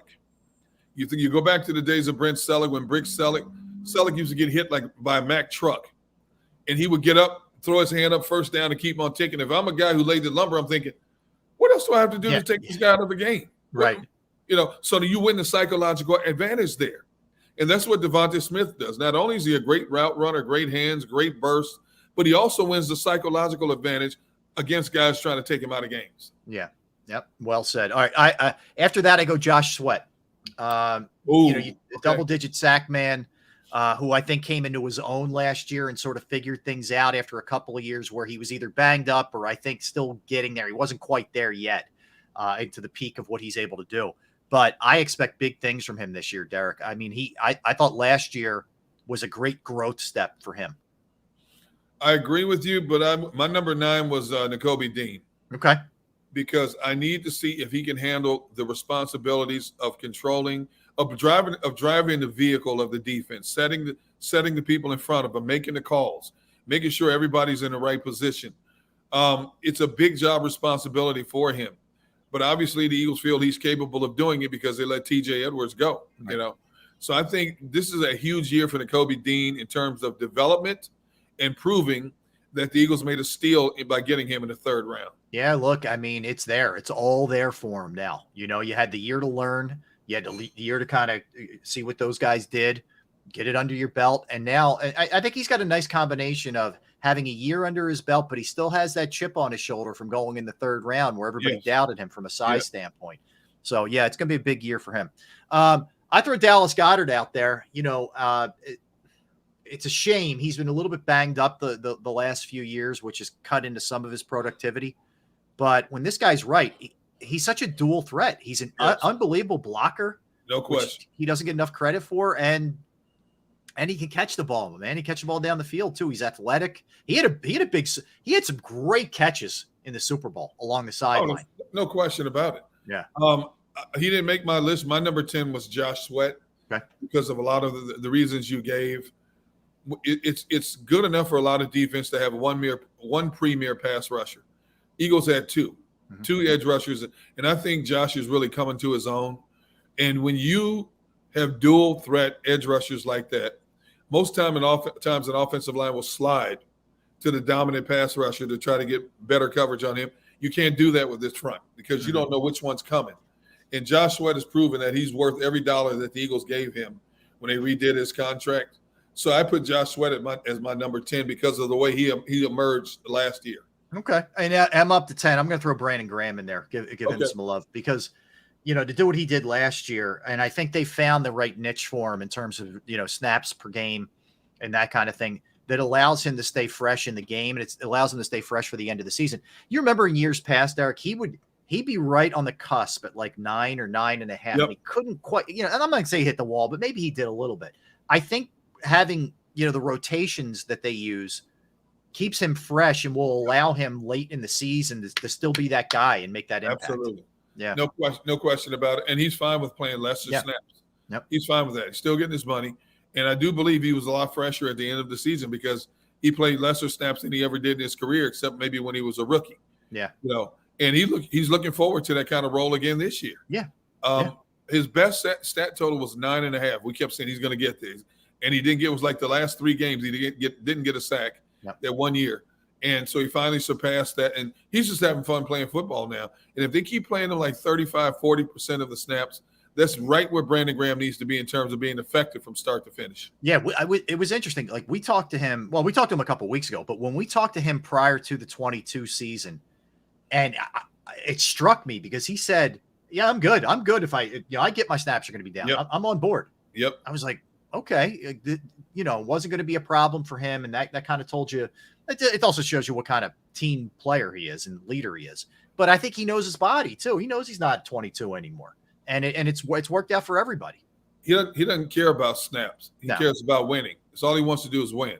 And he wants to get another ring. He's 35 now. The fact that he's still playing at 35, number one, is phenomenal in itself. Mm-hmm. The fact that the Eagles still think that he's a valuable asset to this organization is incredible in itself. You look at a lot of 35-year-old guys, they're just looking to hang on somewhere and get a job. Mm-hmm. The Eagles have told him, we still need you. We still want you here for a number of reasons, not just football, but for a lot of reasons. Your leadership, your mentorship, your community involvement, and because you still are a quality football player. And the fact that he was willing to take lesser money to free up money for somebody else, that's all you needed. That's all you needed from him. No, I mean, and that's the thing too. He's you got a guy who got 11 sacks for dirt cheap because he wants to be here. And it's rare. It's rare in these, like a lot of guys would have jumped at the Lions or the other opportunities that he had. And he didn't because he loves the team. He loves the city and he knows that, he's had a lot of success here. So let's go. It was fun little exercise right there. All right. So when we come back, Derek, we're going to do a little yay or nay. Yay or nay. We're going to kind of look ahead into our crystal ball here. Philly's second half, yay or nay. Sixers season coming up, yay or nay. I'm going to hit you with those. All right. We'll do that when we come back. All right. Don't go anywhere. He's Derek. I'm Rob. We are Sports Take, JAKIB Sports YouTube Network. Let's talk about Pro Action Restoration. Pro Action Restoration is the place that you reach out to if your business, your home, a property you own goes through the inconvenience and the pain of fire, water, smoke, mold damage. You're not really sure who to turn to, but Pro Action Restoration is on call 24 hours, 7 days a week. So whenever this happens to you, if this happens to you, they are the people to turn to. I've gone through it on a Saturday. I had them come out to my parents' house. They got right there quickly. They cleaned the place up. They diagnosed the problem. The crew was the best. The price was right. They are licensed, bonded, fully insured.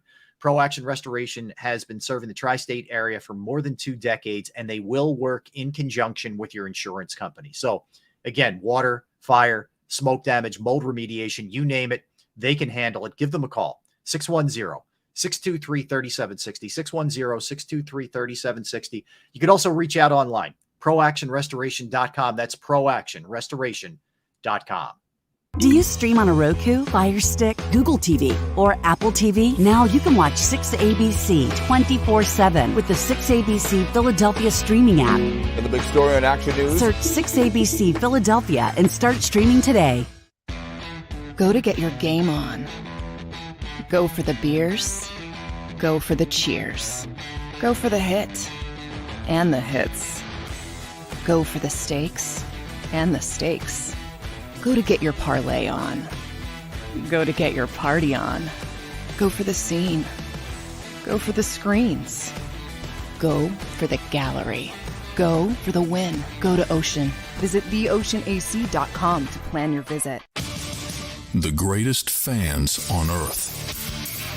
It's a bold statement, but would you expect anything less from Philadelphia? 58 years of heartache creates a toughness, a grit, a resolve not found in most. Sure, our prayers were answered, but now that we've had a taste, we're looking for more. Pondley Hockey, official partner of the Philadelphia Eagles.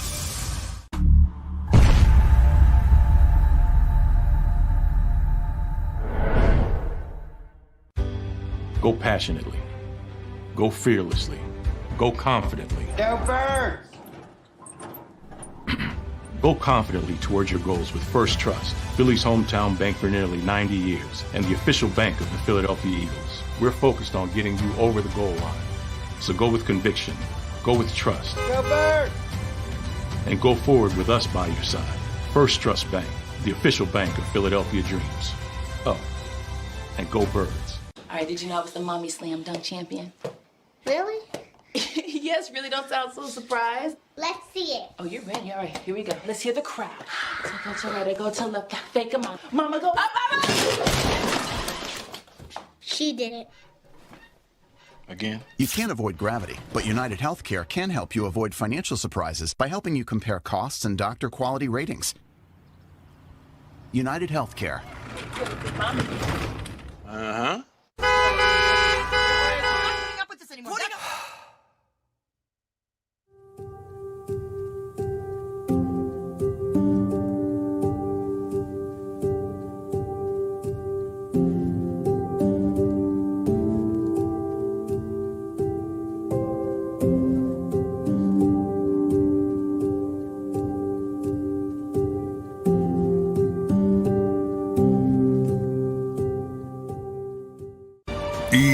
EAGLES, Eagles.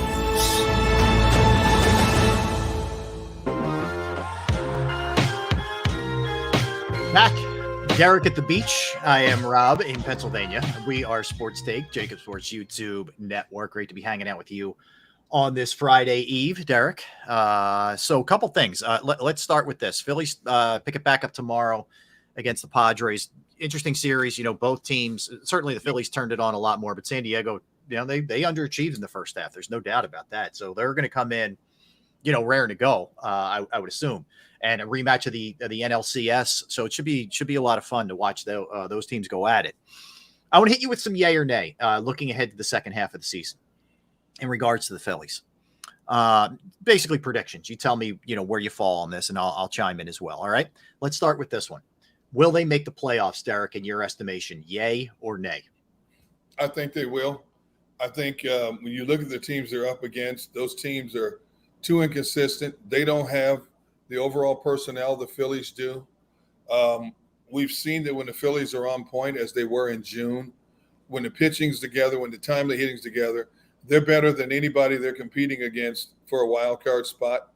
So I say definitely they will make the team. They won't win the division. Atlanta's just going to run away with that division unless Atlanta has an epic collapse like the Mets did back in the early 60s.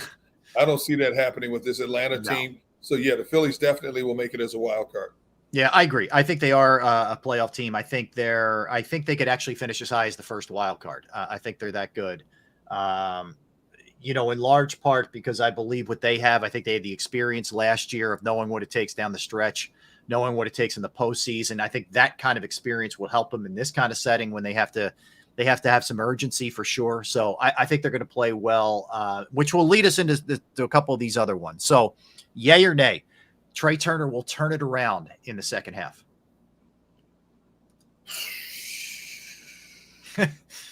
Boy, that's a long pause there, man.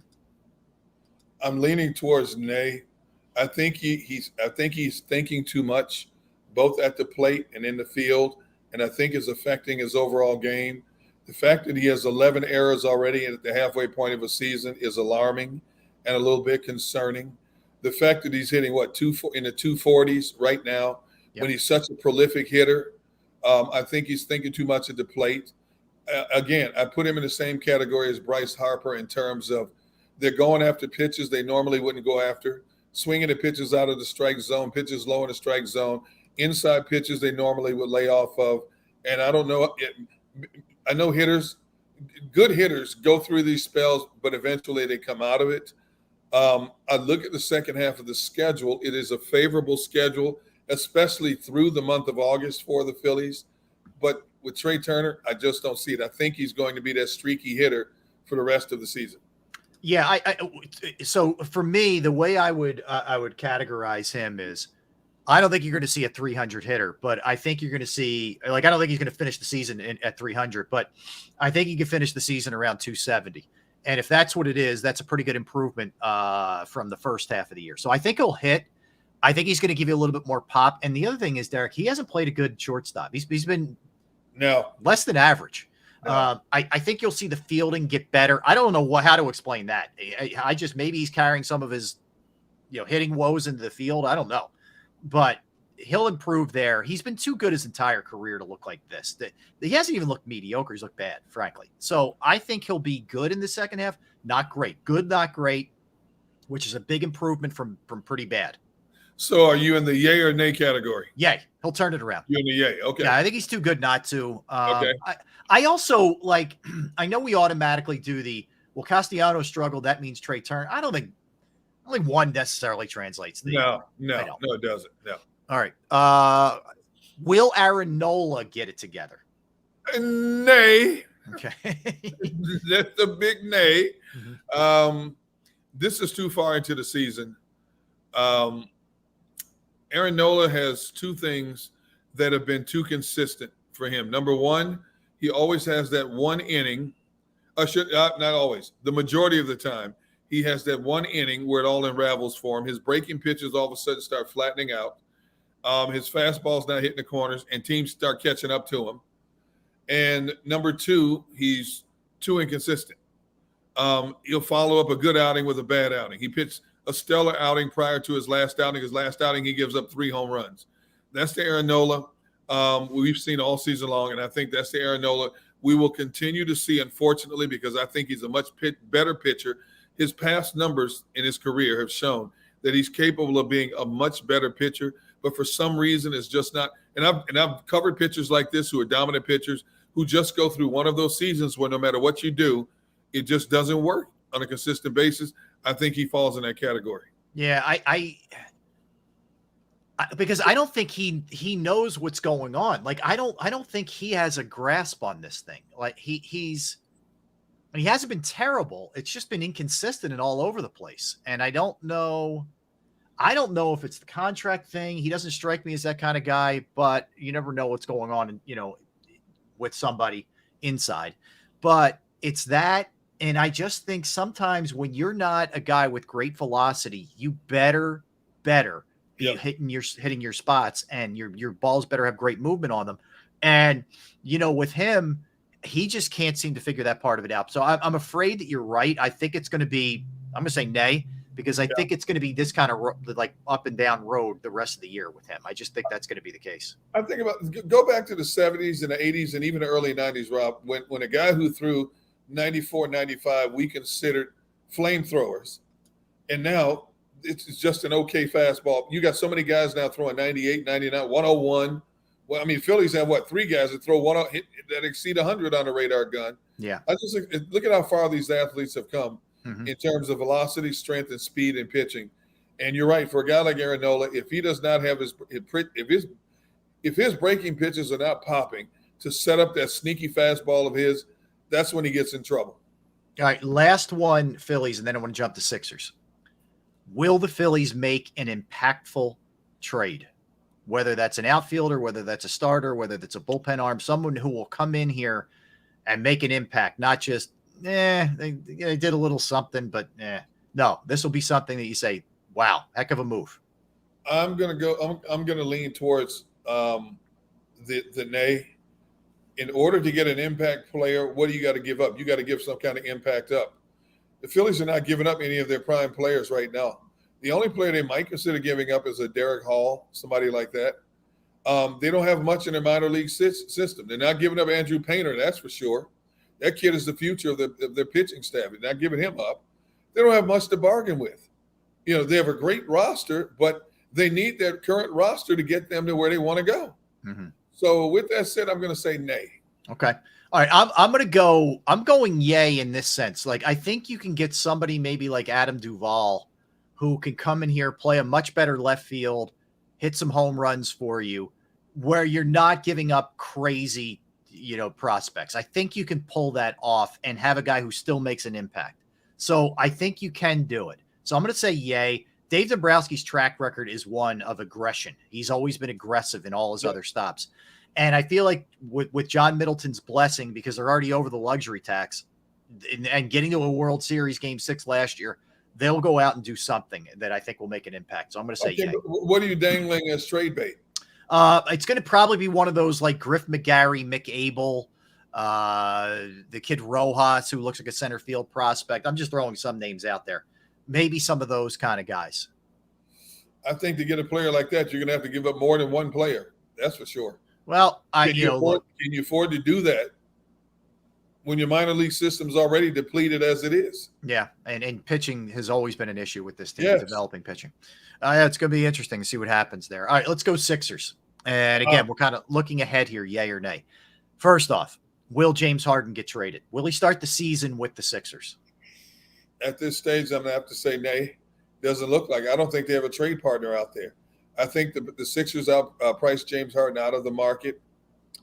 I think they overestimated the value for him. And as much as James has requested, not demanded, but requested, as we've heard, to be traded, I think they're caught. They're caught in the Bermuda Triangle in terms of trying to get rid of him, because they're not going to get back. You can't just give James Harden away and get nothing. That's unacceptable, because then your product is definitely worse than what it already is. If you can get back decent role players, there's a chance.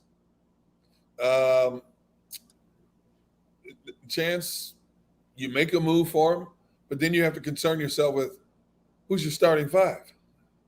You already got a guy starting at one forward position in PJ Tucker. You're not getting points from him. He's a defensive specialist. Mm-hmm. So you got to bring in a shooter somewhere. Who's giving up a shooter for James Harden? Yeah. Notice how the talking with the Clippers has all of a sudden died. We haven't heard any more talk about that in weeks. It's been quiet. It's been quiet for a couple of weeks now. Mm-hmm. Have they backed out? It hasn't been officially stated, but Phoenix jumped out real quick. Cleveland jumped out real quick. So is the prospect of making a deal with the Clippers off the table now? Mm. So I'm going to say nay. Okay. All right. Hey, let me hit you with this real quick, and we'll get back to this. So, there's a woman who survived that fatal car wreck that sadly, killed University of Georgia football player and the recruiting staffer who was driving. Yeah. The woman who survived, her name's Victoria Bowles, has filed a lawsuit against the University of Georgia Athletic Association and Jalen Carter, whom police accused of driving, racing the SUV at excessive speed. Yeah. At excessive speeds that resulted in the accident. The lawsuit filed in court in Gwinnett County on Wednesday by Bowles, a former recruiting analyst for the university, accuses Georgia Athletic Association of negligence and contradicts public statements made by Bulldogs head coach Kirby Smart and others who have claimed that recruiting staffer Chandler LaCroix, that's the young lady who passed away, shouldn't have been driving the leased SUV when it left the road and struck trees and utility poles. Anyway, very, very sad, but I'm not surprised something like this comes out when Jalen Carter just signed a monstrous contract. So this is the kind of stuff that happens. And the Eagles had to have their eyes open that it was, a possibility. So now we have to wait for the Eagles statement that will say we are aware of the situation and investigating it. So yep. Anyway, so where it goes from here. Passing that along. All right. So let's continue with the Sixers here. If it's not James Harden, will Tobias Harris be dealt, or will he start the season as a Sixer? Yay or nay? Man, you got some tough ones on the docket today. I think Tobias is the most obvious one to trade. The fact that they haven't been able to move him right now is a red flag for me. I still think they're going to try to move him, but again, I don't think his value is what the Sixers are hoping it would be. If it was, they would already have moved him by now. But I still think they're going to push the envelope with him. So with that said, I'm going to say yay, somehow, some way. They're going to find a way to trade him, but they're not going to get back what they hope to get back for him. I think I'm going to say nay. I think he starts the year as a Sixer. I do. I think they value that money just straight, either coming off the books or you move him right at the trade deadline to a team that's maybe trying to win and you get some prospects out of them. But I don't think they want to take on, multi-year deals from guys. I think they want to just have some money to be able to play with at the end of this year. So Sixers fans aren't going to like this. I think he starts the year as a Sixer. I really do. All right. Will they make any kind of impactful trade in your estimation, D-Gun? No. They have nothing to work with.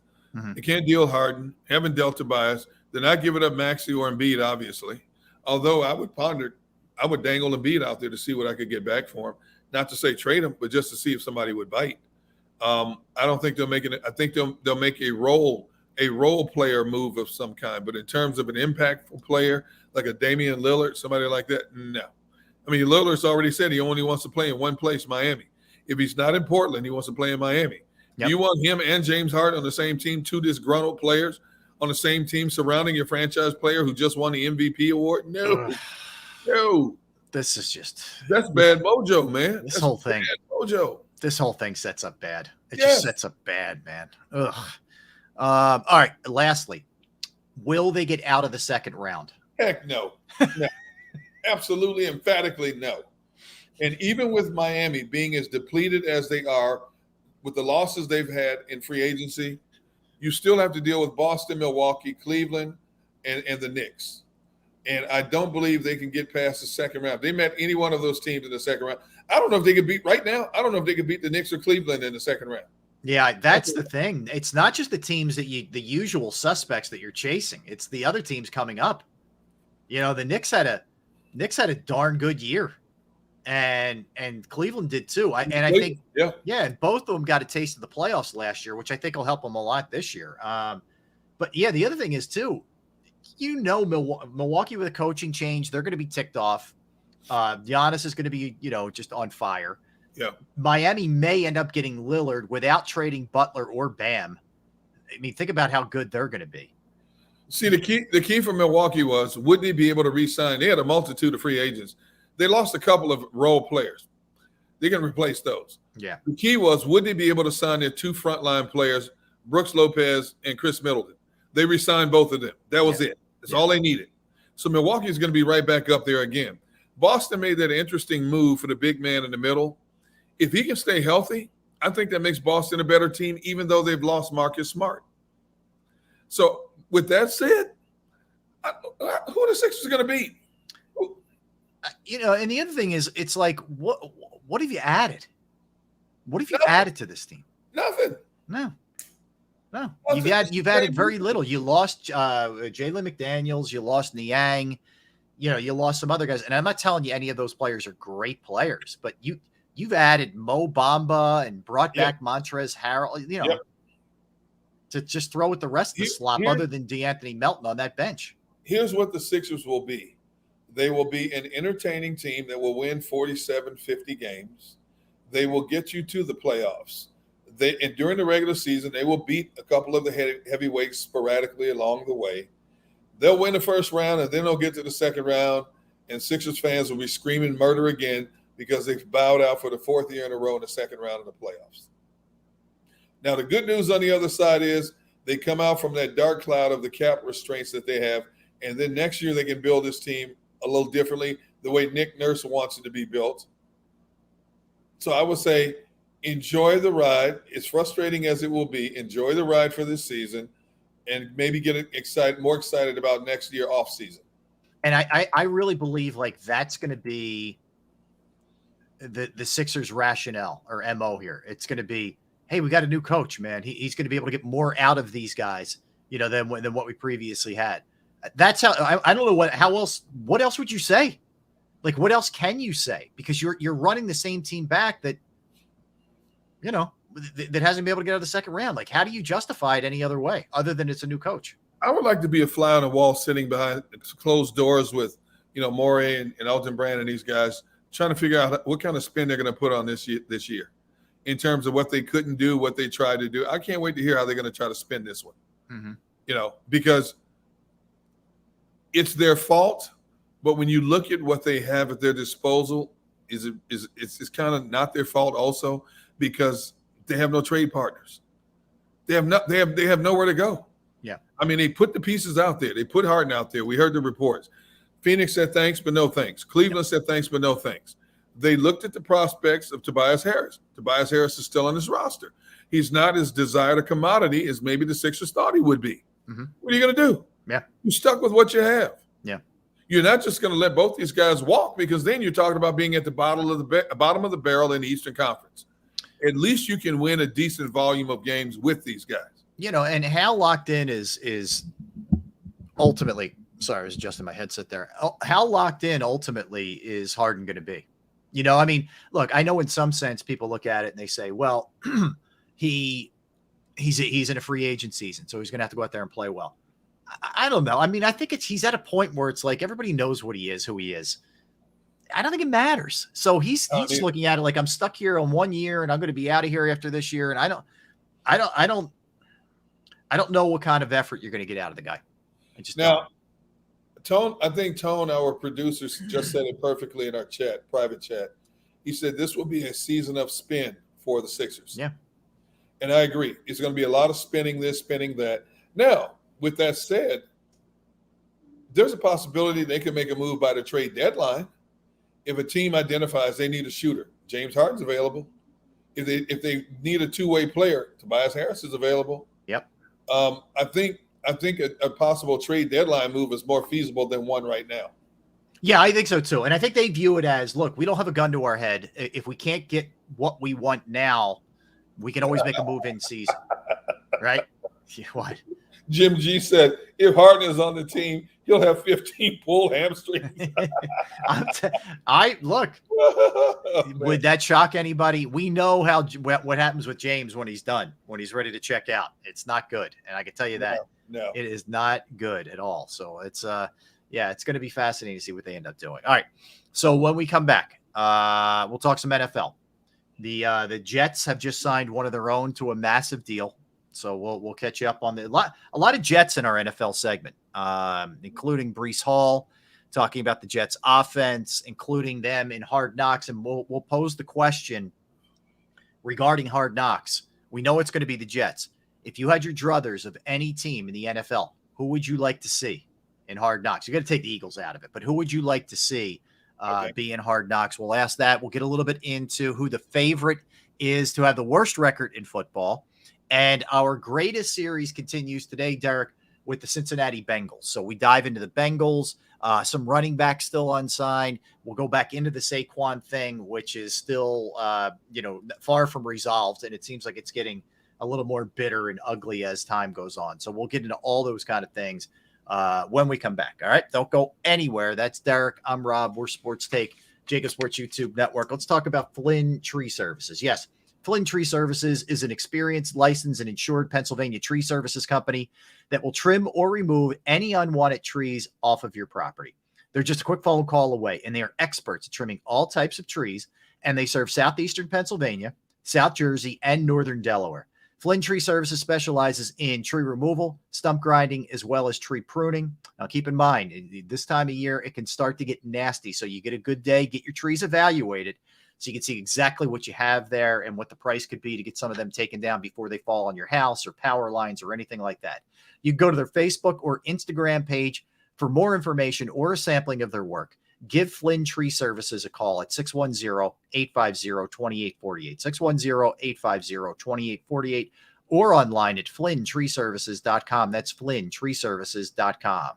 Do you stream on a Roku, Fire Stick, Google TV, or Apple TV? Now you can watch 6ABC 24/7 with the 6ABC Philadelphia streaming app. And the big story on Action News? Search 6ABC Philadelphia and start streaming today. Go to get your game on. Go for the beers. Go for the cheers. Go for the hit and the hits.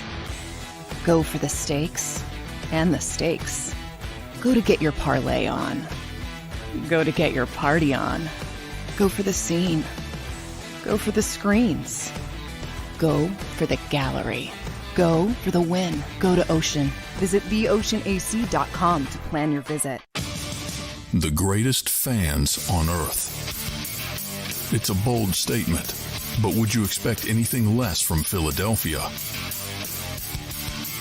58 years of heartache creates a toughness, a grit, a resolve not found in most. Sure, our prayers were answered, but now that we've had a taste, we're looking for more. Pondley Hockey, official partner of the Philadelphia Eagles.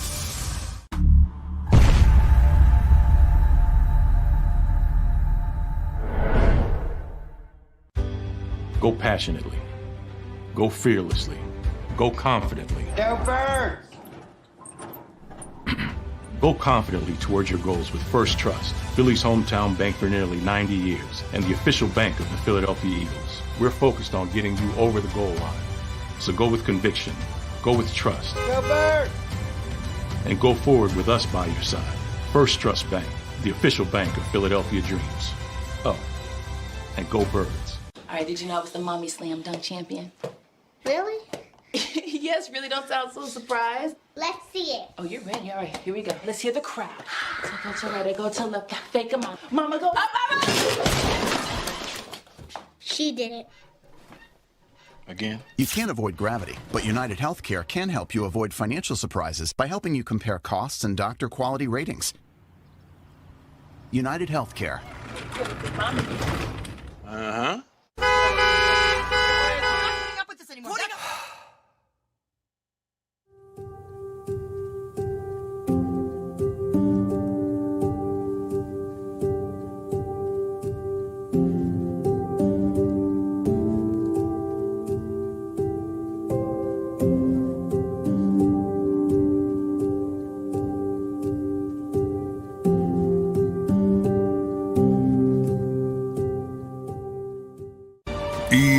EAGLES, Eagles.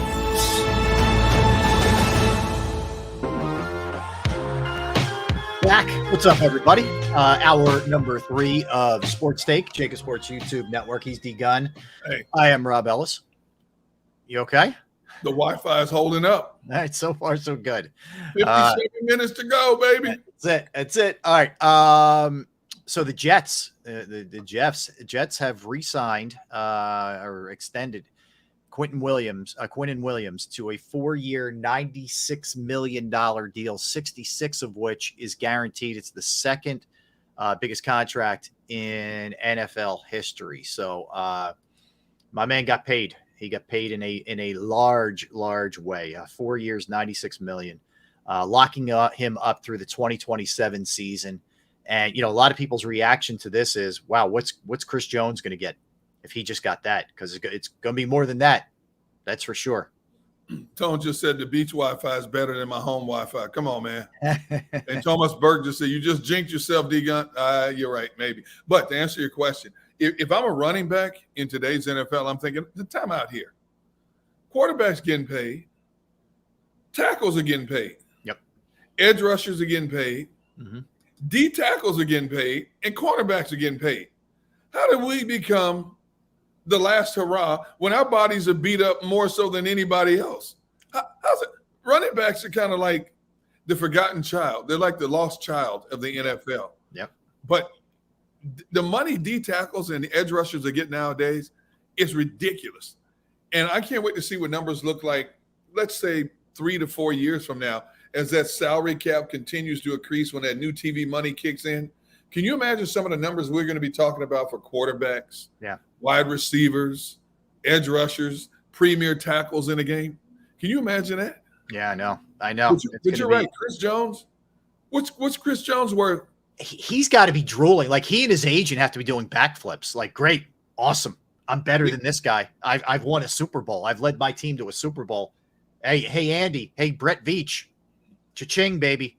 Meanwhile, the Kansas City Chiefs are like, oh, geez, the Jets really had to do this.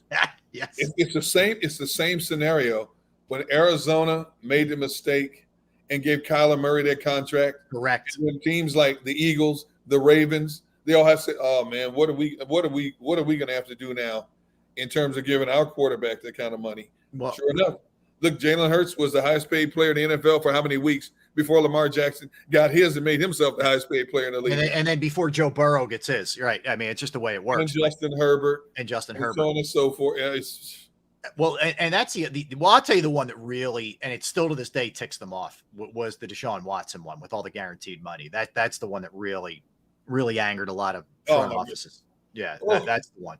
But yeah, so look, Williams is a hell of a player. Make no mistake. There's no question. Yeah, it's a good move by the Jets. You want that guy back. That's for sure. So that was interesting. So he got paid. Speaking of getting paid, so the Saquon Barkley thing is getting uglier and uglier, Derek. So there's a lot of stuff out there. So there's a story that said at first Giants offered him 13 a year, I think for 2 years. He wanted 16. He's claiming it's BS that wasn't the case.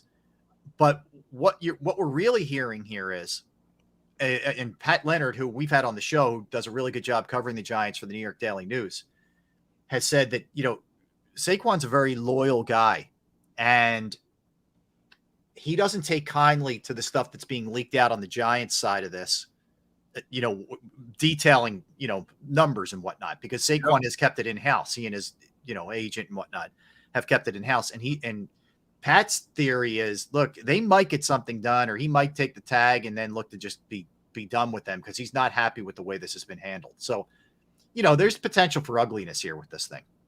Well, that deadline is closing in, isn't it? 17th. 17th is closing in. I thought they would get it done by then. You know what the best way to appease a disgruntled player is? Give him his money. Yeah. Okay. I'm looking at this list right here. This is according to NFL salaries rankings site. 2023 running back rankings. Cap hits. Okay. Mm-hmm. This is just for this year. Mm-hmm. Derrick Henry, 16.367 million for this year. Is Saquon worth Derrick Henry money? Probably not. Is Saquon worth Nick Chubb money, which is 14.855 million? I think we're in that conversation. Okay. Is he worth Joe Mixon money, which is 12.761? Yes. Okay.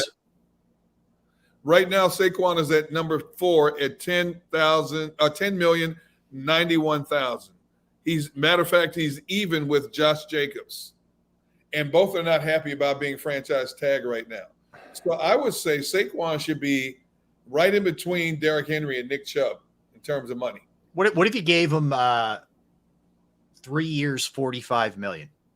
I think if I was a running back, same here. I would too. I'd take the contract so quick. Derek, that's the other part of this. Like, you have to see where the market is. Like, most of those contracts you're talking about, guys signed a couple of years ago or whatever, it's starting to even decrease off of that. Yes. So you got to, like, 15 a year, grab it. I would tell him grab it. See, Tone says you can make an argument that Derrick Henry is underpaid. Yeah, I would agree. But I mean, a good argument. The unfortunate thing is these guys are chewed up and spit out. Yep. And they're on to the next one. And you look at teams like the Eagles who have this philosophy where they're just not paying these guys. And with Barkley, he can catch it, he can run it, he can block. And the Giants offense really needs him. They don't have the killer receivers. The Eagles could pull this off because they have A.J. Brown and Devontae Smith and Dallas Goedert and Jalen Hurts. The Giants don't have that luxury. They don't. They have a nice tight end now in Waller, but they don't have that luxury. If what Barkley is saying is true, he's not happy with how the Giants front office or whoever close to the negotiation situation has leaked certain things. He's not happy with the money they're offering him. He's saying that's a lie. Then the Giants are now caught between a rock and a hard place. If what they did is true, you either are going to have to pay this man to appease him now, or are you going to let him sit and not be a part of the season? We went over this. We went over the first 5 games of the season. Mm-hmm. Do you really want to come out of the gate and not have your premier weapon on your offense, not a part of that through the first 5 games of your season? Right. Now, there's a possibility they could get something done during training camp or before that first game. Right. Training camp or first game, there is. But then, if that's the case, are you really going to take fine money away from him when you think about how much you're fined daily? Yeah. You're going to take that money from him also? No, I know. And the problem is, and I know there's like a deadline, maybe it's week 10, where if you show up, you get credit for a service year or whatever, if you're him. But if you don't, it's not like all of a sudden you become a free agent. You're still under that tag if you're him. Like it's a tough spot. Like one way or the other, he's playing this year. I don't believe for a second he won't be, but he may just begrudgingly come back on the franchise tag and then they'll part ways after this year. It could go, if it really gets ugly, that's the way this thing will go. You're right. I mean, it's simply put, the Giants, if they pony up, this all goes bye-bye and all the hard feelings goes away. Look, as an Eagles fan, the more discord there is with the Giants, the better, as far as I'm concerned. I've always liked Saquon as a guy. I think he's always handled himself, in my opinion, with class and been a really good player. Yes. I was happy to see him bounce back just as a football player last year and not be hurt. I love his running style, his speed. I love everything about Saquon. I love how he handles himself on and off the field. I hope they work this out for him more so than the Giants. You're right. Yeah. Anytime there's discord among any team in the NFC East, I'm all for it. But when you base it on this young man and what he has stood for, what he's done both as a collegiate player and early on in his career as a pro, I hope it works out for him. All right. The Cardinals are the favorites to have the worst record in the NFL. Really worse than Houston or Indianapolis? Yes. To nobody's surprise, really. I mean, if you think about it, wow, they were terrible last year. They had a coaching change. They have a quarterback who may not start the year, although Kyler Murray seems to think he may start week 1, even though he tore the ACL in January. But, we'll see about that. I think that's about right. I do. Like, I think Houston played a lot of close games last year. Yes, they did. I think they're going to be better coached with D'Amico. I think that, if they can get if it's Stroud playing or whomever, I think they're going to get better play out of that position. I buy this. I think when it comes to Houston, they will get more athletic play out of that position, but how long will his learning curve be before he makes fewer mistakes and more positive plays? That's always huge with young quarterbacks. When you talk about it takes them roughly 3 years to really find their niche as a quarterback in the National Football League. There are exceptions to the rule. Bryce Young could be an exception to that rule. Maybe CJ will be an exception to that rule. But to say that Arizona is picked to have the worst record, worse than the Chicago Bears, worse than Houston, wow, that's a stretch. I don't know about that. Chicago looks better on paper because of the free agent acquisitions they made for defense. Justin Fields won't have to run as much. They got him better pass catchers. Yep. But still, he's got to do it. And man, that's huge for anybody to say that they step out on the limb, because even when Kyler Murray comes back, you can say what you want to say about him as a person, and former teammates have said enough about him. He has to show it. He has done nothing but show spurts of being an exceptional player. Think about how many wow factors he's given us with his ability to buy time, with his legs, his ability to scramble like Fran Tarkenton of yesteryear, and to basically take off and run it. If he gets past you, you're not catching him. Mm-hmm. So he has that ability. He has a good running back in James Conner. Yeah. He's got a speedster in Marquise Brown. Rondale Moore is not a bad pass catcher. Small. He's small. Zach Pascal is okay possession receiver. Don't know much about their line except DJ Humphries and Kel. Their two tackles are okay. They're plugging in the first round pick, the rookie Paris Johnson at left guard. Yep. So 3/5 of their offensive line looks decent. Will Hernandez, everybody had high hopes on Will Hernandez, but he flamed out with the Giants real quick, and they have him in at right guard on this offensive line. So I don't know. That's a tough call. Okay. All right. Breece Hall seems to think that no matter what teams do, the Jets are going to have the answer for it. He said if they load the box, Aaron Rodgers will kill you in the passing game. You back off. We're going to run it down your throat. The only thing I would say is, just slow down a little bit. You didn't make the playoffs last year, and I like this team. I like Breece Hall a lot. But, there's a lot of yapping with the Jets. Just if I'm Robert Saleh, I'm telling all my players proceed with caution. Yeah. Keep your mouth closed. Let our play speak for itself. What Hall is saying is true. Yep. You want to load up on the box. If Aaron Rodgers steps back and has time, he's got Garrett. He's got Allen Lazard. He's got plenty of pass catchers to throw to. If you try to take away the pass game, you've got a great young running back who was having a phenomenal year until he got hurt. So they can beat you in so many ways. But you know what? You're playing in a very tough division. You have a tough schedule. If I were you, I wouldn't say anything. I would just step out on the field. Whatever we do, let those numbers speak for themselves. Plain and simple. I'm with you. All right. So speaking of that, yep, we know it's the Jets for Hard Knocks. That much we know. So if you could have your choice, and let's exclude the Eagles because I think every Eagles fan would like to see the Eagles and just all the inside stuff and all that.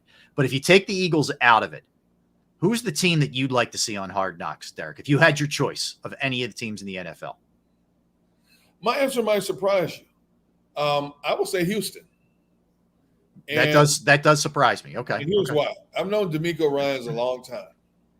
And DeMeco Ryans, as a player, very quiet, very well thought out, articulate. When he stepped between the stripes, obviously he was a monster. Yeah. Between the stripes. Mm-hmm. But I never viewed him as a very vocal individual. Now he's the head coach of the Houston Texan team that has to resurrect itself for a number of reasons. They've gotten past the scandal. They had an incredible draft. Those two high draft picks they got are going to be Pro Bowlers, I believe. Yep. The quarterback and the D-line. I love their draft. I love it. This is going to be DeMeco's defense. He took over for Robert Saleh in San Francisco as a defensive coordinator, and that defense was nasty. Flat out just nasty. They were the number one defense in the league for a reason. The defensive personnel he has now, and he's gotten some good ball players. They got some decent players in free agency. I think it's going to be better. How does he get his message across? Is he always going to be calm? Does he raise his voice? I never heard the man curse, to be honest with you. Right. How is he going to get? I want to see what type of head coach he is, what kind of field general he is now that he's the head man in charge. I want to see that from him. And I want to see this C.J. Stroud up close and personal a little bit more. Mm-hmm. Now, obviously, a lot of good stuff is left on the cutting room floor when you do a Hard Knocks. Teams don't want to give away too much, and they have the final say in terms of what's aired and what's not. But I want to see this C.J. Stroud as a pro player. Even in a control practice, I want to see how he commands himself under center in a pro practice compared to the way he played the game at the college level. He was a phenomenal college talent, no question about that. But I think Houston would be a team I'd be really interested in watching on a Hard Knocks format. What about you? Tone had a good one. Let me give him his props. He had a good one. He said Denver, in the dynamic between Russell Wilson and Peyton. Yes. I think that's excellent. I really do. I think that's a good one. All right. I'm going to throw this one out there, and it's going to – I don't know if it'll anger Eagles fans or not. You better not say the Cowboys. No. Okay. I want to see the 49ers. Here's why. Ooh. I want to see the quarterback battle. I want to see how healthy Purdy is. I want to see how what Trey Lance is up to. Why do they seem to not trust him? Yes. How much of a shot does Darnold have? Yes. And I want to hear if they continue to whine and cry and complain about the way their season ended.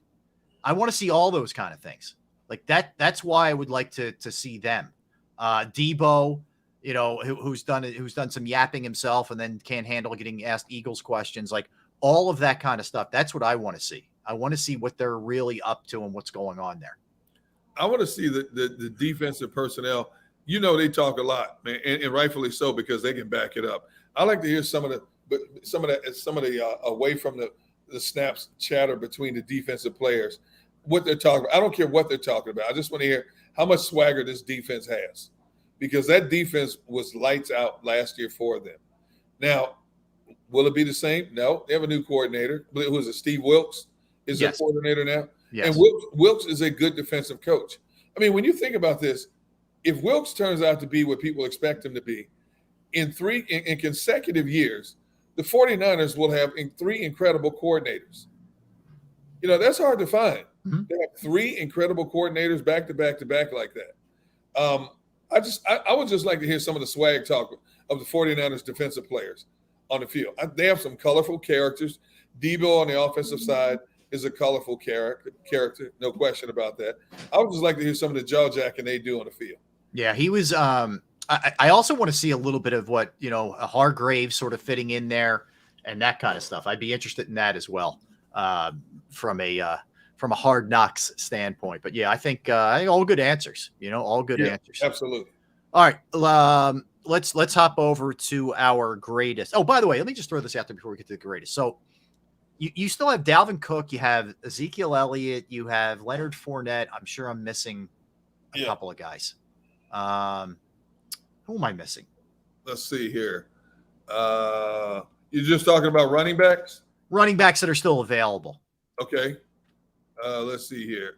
Free agent tracker. Let's go to the. Is Kareem Hunt still out there too? I think he is. I believe Kareem Hunt is still there. We got the running backs. Okay. We have Zeke, Dalvin Cook, Fournette, Kareem Hunt, J.D. McKissick is still out there. Yep. Who's Rex Burkhead? Okay. Mark Ingram.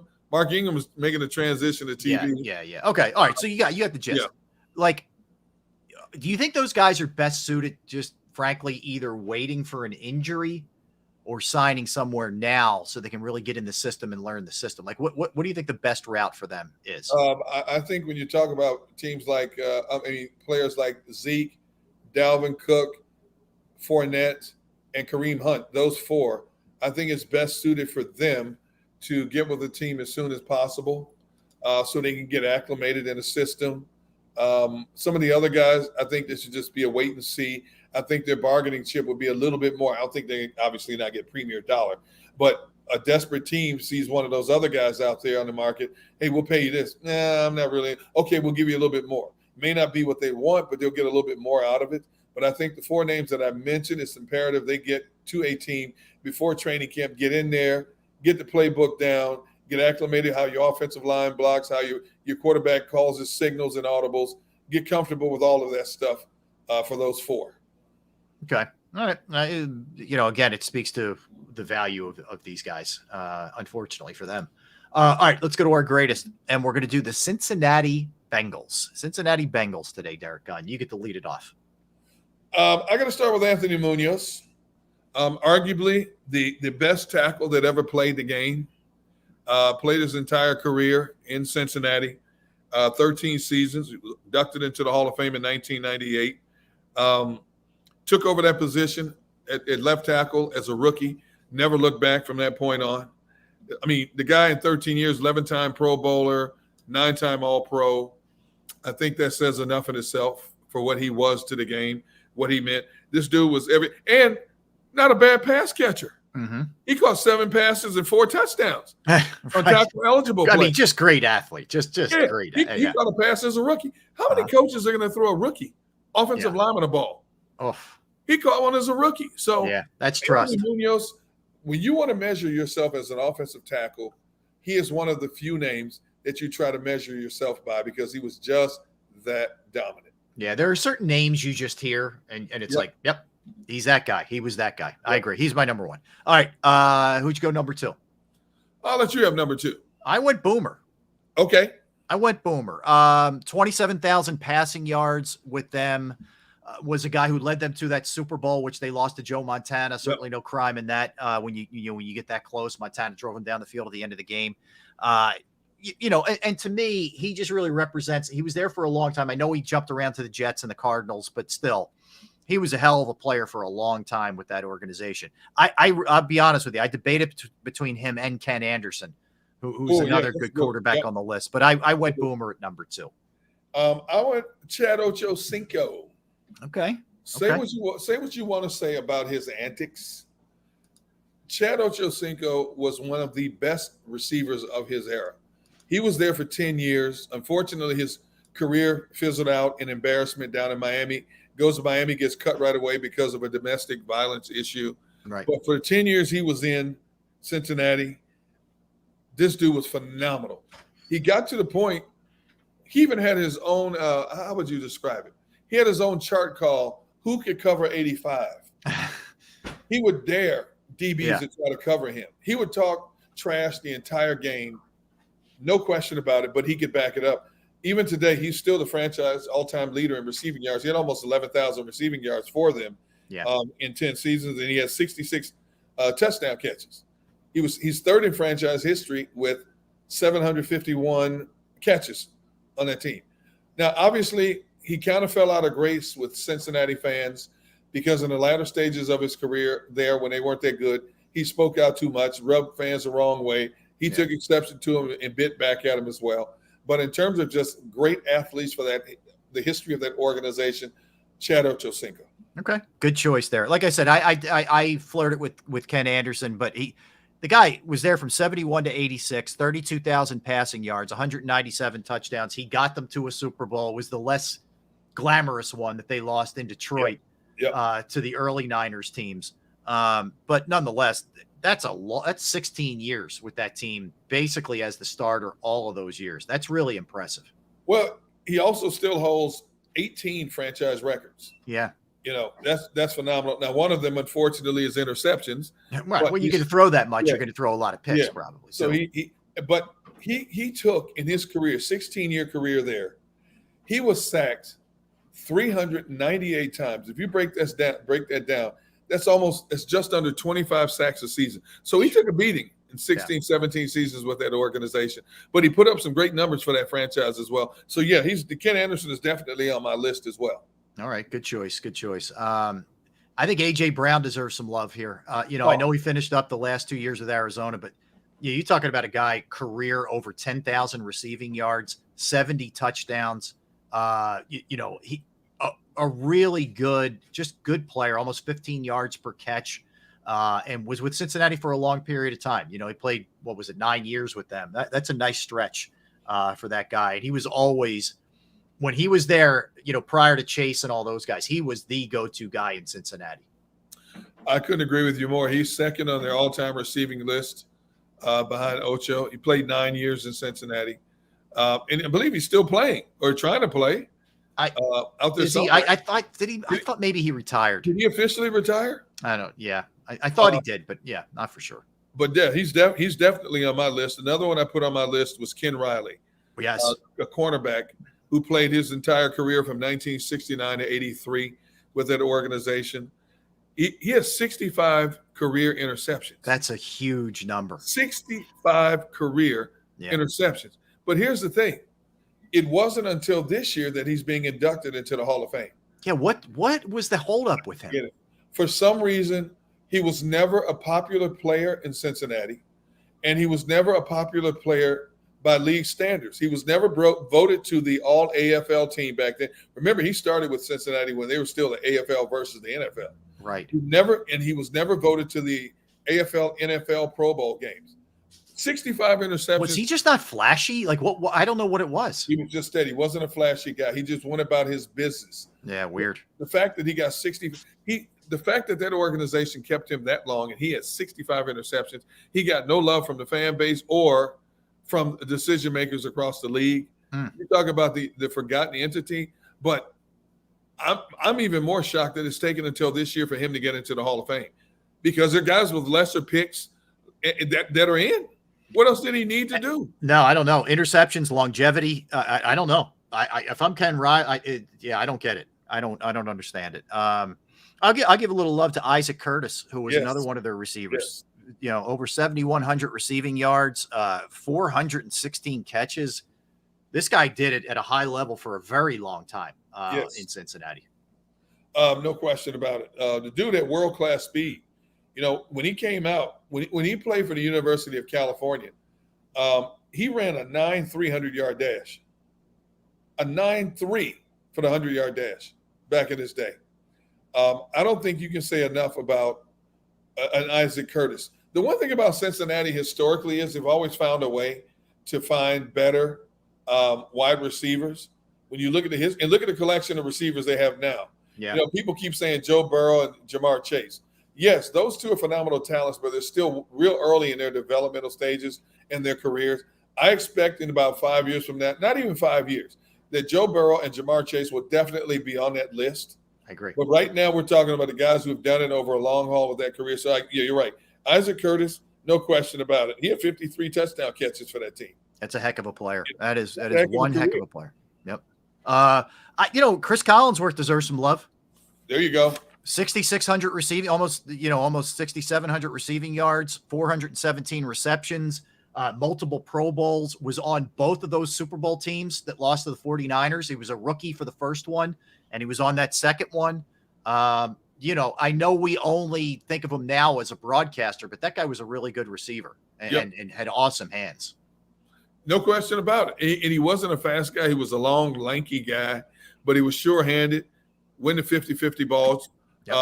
You know, he was an integral part of that organization for a number of years. What did he play, 6, 7 years there? I think it was 9. Oh, was it 9? Okay. Yeah. There's no question he deserves to be on that list. I also put Corey Dillon on that list. Yep. Corey Dillon only played 7 years for that team, but he's the team's all-time rushing leader. More than 8,000. Yes, 8,000 yards, 45 rushing touchdowns, 4 Pro Bowls. Yep. And, of course, recently he came out that it's a shame that he hasn't already been in the Bengals Ring of Honor, and I agree with him 100%. He's right. He's not like number 2, 3, or 4. He is their all-time rushing leader, and he did it in a span of 7 years. Yeah. He deserves the love, no question about it. His career numbers, he averaged 4.3 yards a carry over 11 seasons in the National Football League, and, of course, the 7 years he was in Cincinnati. I believe there was only 1 year, just 1 or 2 years, he didn't have 1,000 yards rushing in the season. Yeah, impressive. The other one, you know, again, some of this is the position that the player plays. It doesn't get as much recognition, but Tim Crumry, who was a defensive tackle, played 12 years for them. He was on the all-decade 80s team. He was a force in the middle there. Over 1,000 tackles, 34.5 sacks. He's from the great small town of Menominee, Wisconsin, which is north of Milwaukee. He went to the great University of Wisconsin. He was an All-American. No question, he is the best D tackle in that franchise's history. When you look at his overall body of work, wasn't a flashy player, just a roll up your sleeves, go to work type player, strong as a Brahma bull.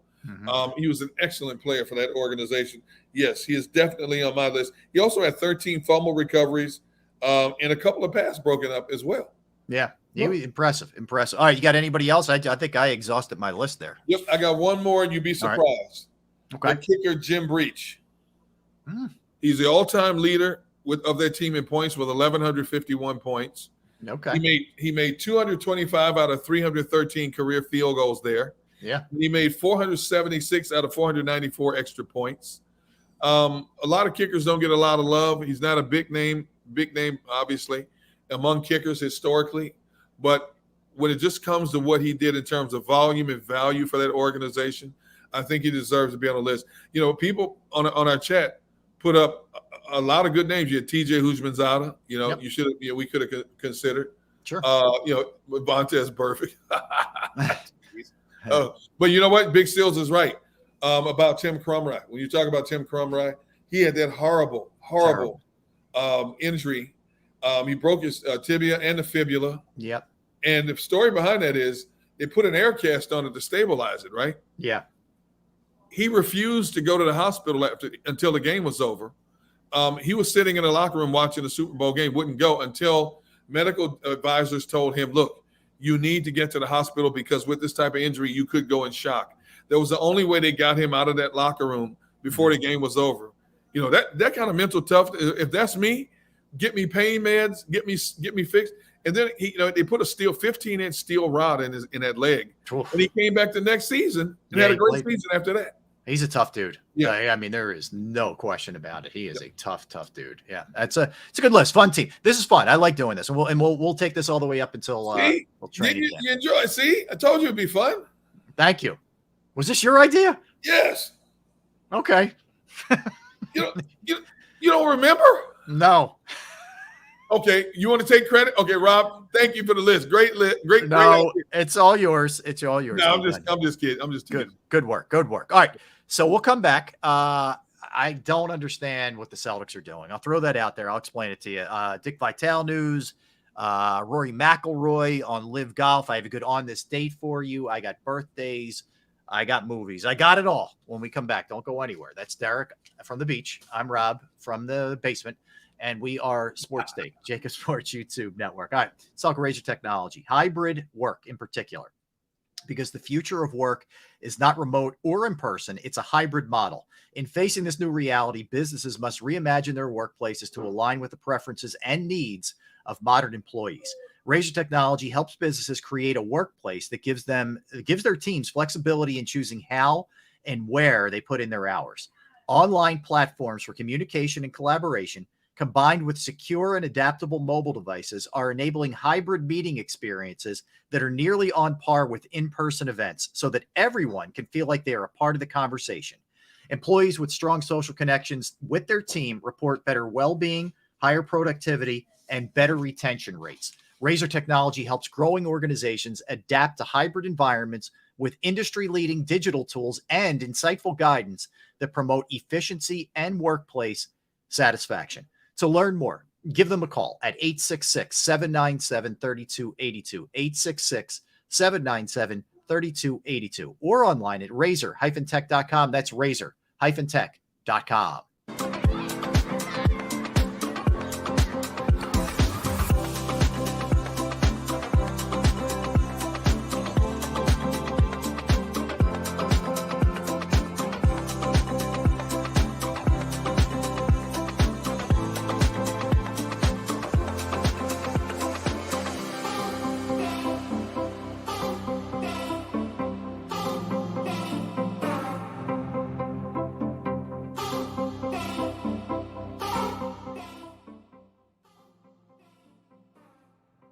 Heading down the shore.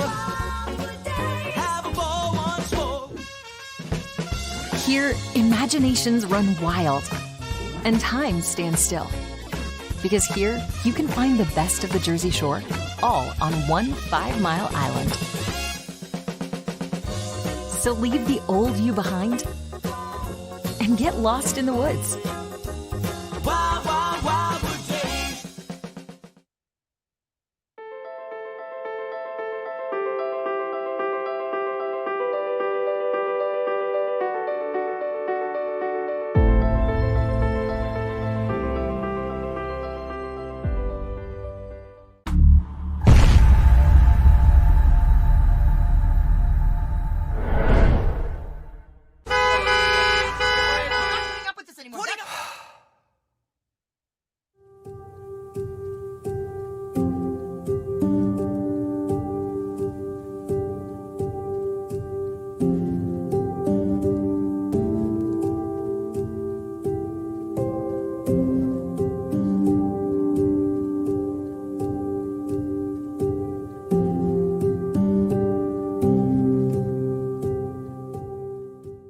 Score and save in southeastern PA and Delaware with Colony Pools this football season, and let the experts close your pool with a custom Merlin safety cover in green for the birds. And if you join our Winter Watch team, we'll give you another 20% off, and Colony Pools will handle it all. Keep your tiles on your pool, not in your pool. Fly with Colony right now, Birds fans. Visit flywithcolony.com.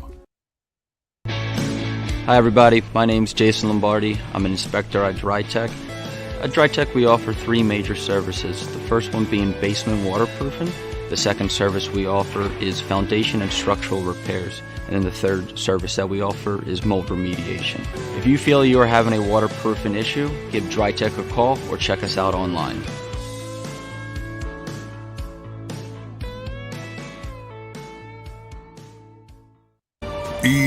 EAGLES, Eagles.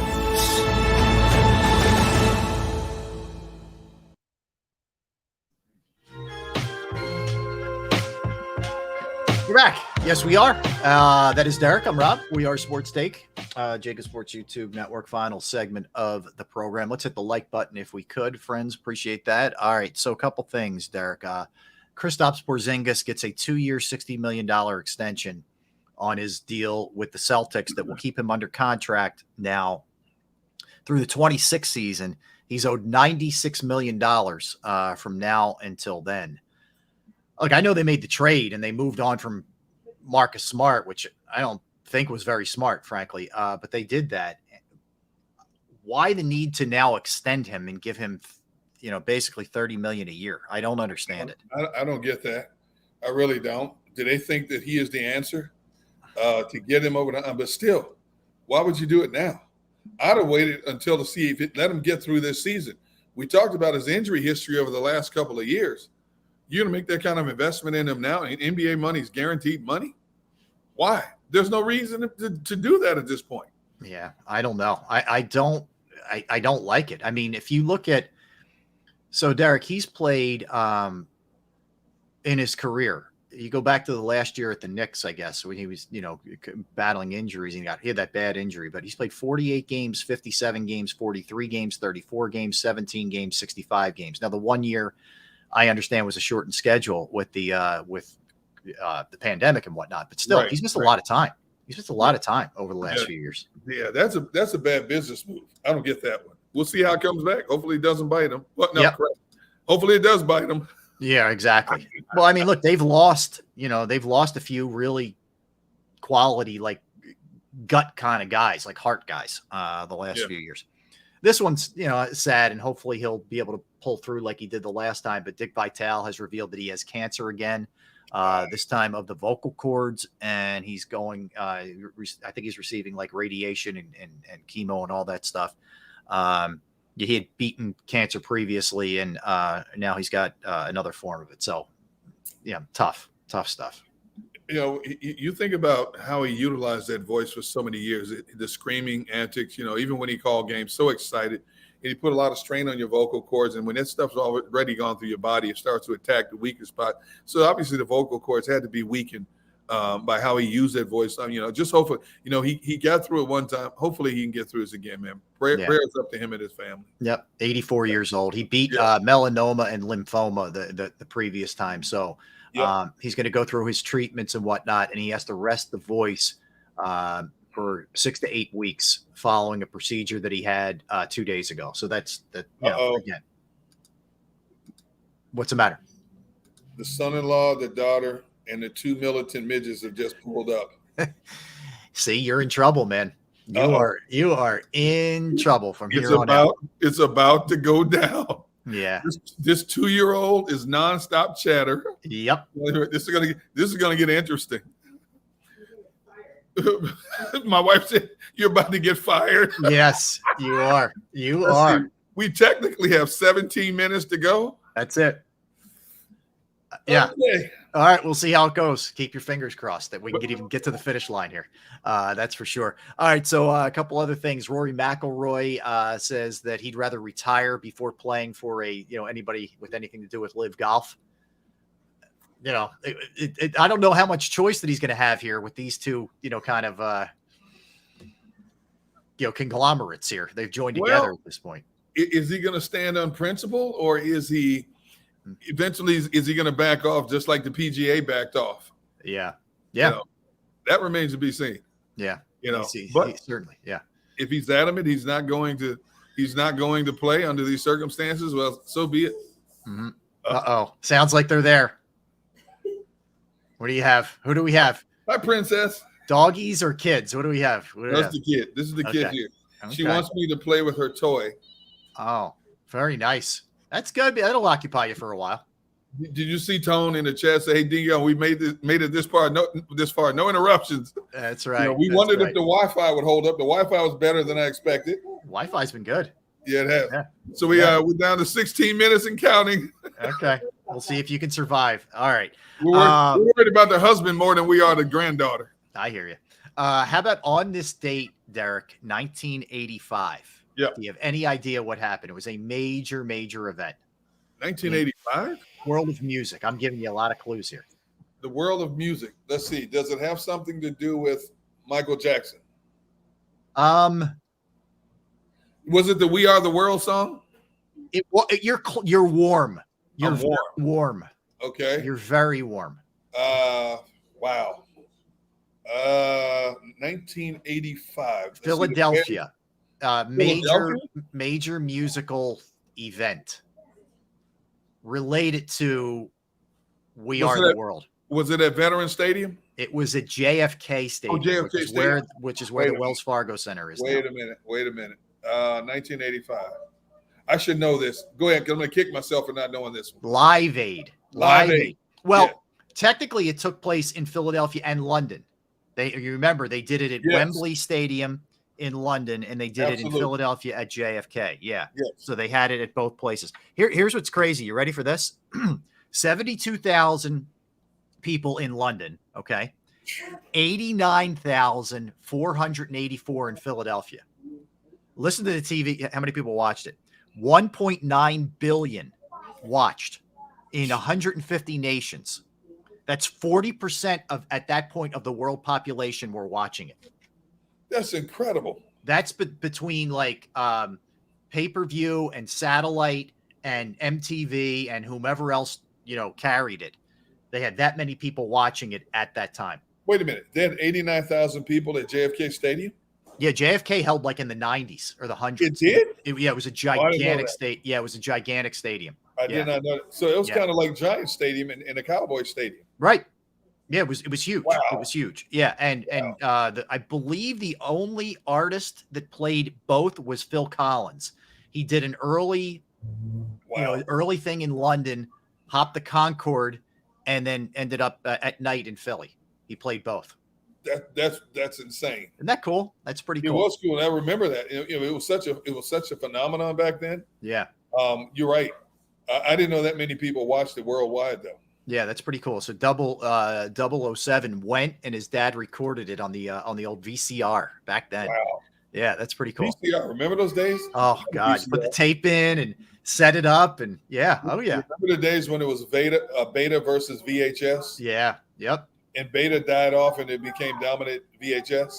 Well, that was the thing. Like people don't realize, even in TV up until, like, I don't know, 10, 15 years ago, when everything became digital, we used beta tapes in TV. Yes, we did. That's how we edited it. We recorded stuff on beta. Yeah. All those things. My first job in the business, I was a sports director in El Centro, California. I had to carry the 3/4-inch deck on my shoulder and a camera, shoot my own video, set up the tripod, and do my own stand-ups as well back then. That's how you get good. Earning your money for $700 a month. That's it.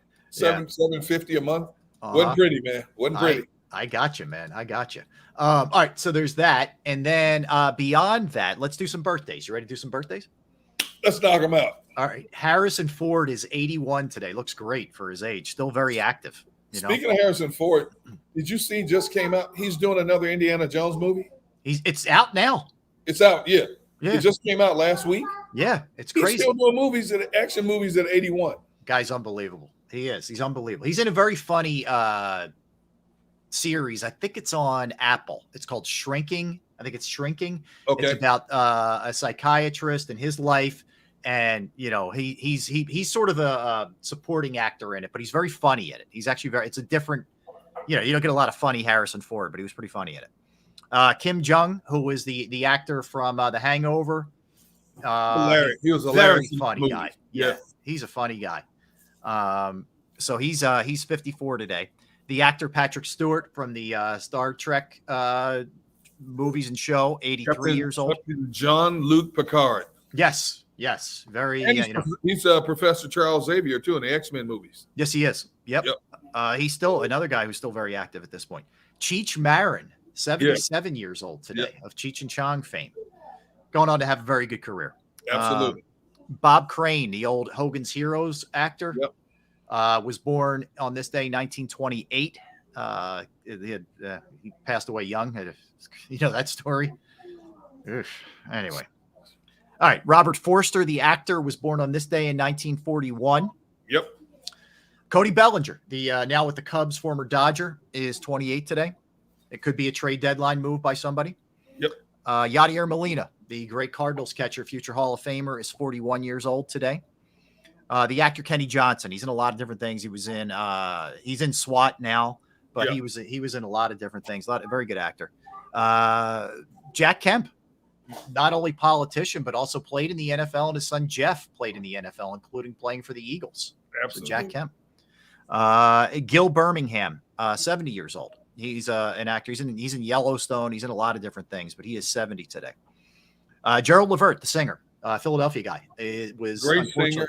Yeah, we lost him too soon. Yeah. Was born on this day in 1966. He was a hell of a singer. Love the group Levert also. Gerald Levert is also the son of Eddie Levert from the OJs. Yep. You talk about good genes there, man. That's for sure. Didi Khan, who played in Grease, among other things. She was the beautician in Greece. Spud Webb. Spud Webb is 60 years old today. That's unbelievable. Unbelievable. Michael Spinks is 67 years old today. You know, he started his career 31-0 before he lost the fight. Finished his career 31-1. Is that right? He was 31-0. Eagles fans said Gunn thinks he's Gerald Levert. Now I'm better. I got a better voice than Gerald. I agree. You do have a better voice. Was Spinks' first loss to Mike Tyson? I believe it was. Wow. Or was it Larry Holmes? Yeah, you might be right. The Tyson fight was over in about 5 seconds, man. It's crazy. All right. Next up is David Thompson, Skywalker, who was 69 years old. One of the greatest leapers to ever play the game. I remember a game in college. He went up to block somebody's shot on a pump fake. His foot caught the dude's head. He flipped over under the basket and laid there when he was at NC State, laid there for a while. People thought he was dead for a moment. Oh my God. And he got back. He eventually got up and walked off. But dude, there's nobody who'd get up like that guy back in the day. Nobody. Yeah, and was a great player at NC State for sure. Tony Kornheiser, ESPN, Around the Horn, or is it not Around the Horn? I mean, pardon the interruption. Yeah, is 75, longtime writer for the Washington Post as well. Still doing it at 75. All right, you got any more birthdays? The name Josh Allen, not the quarterback.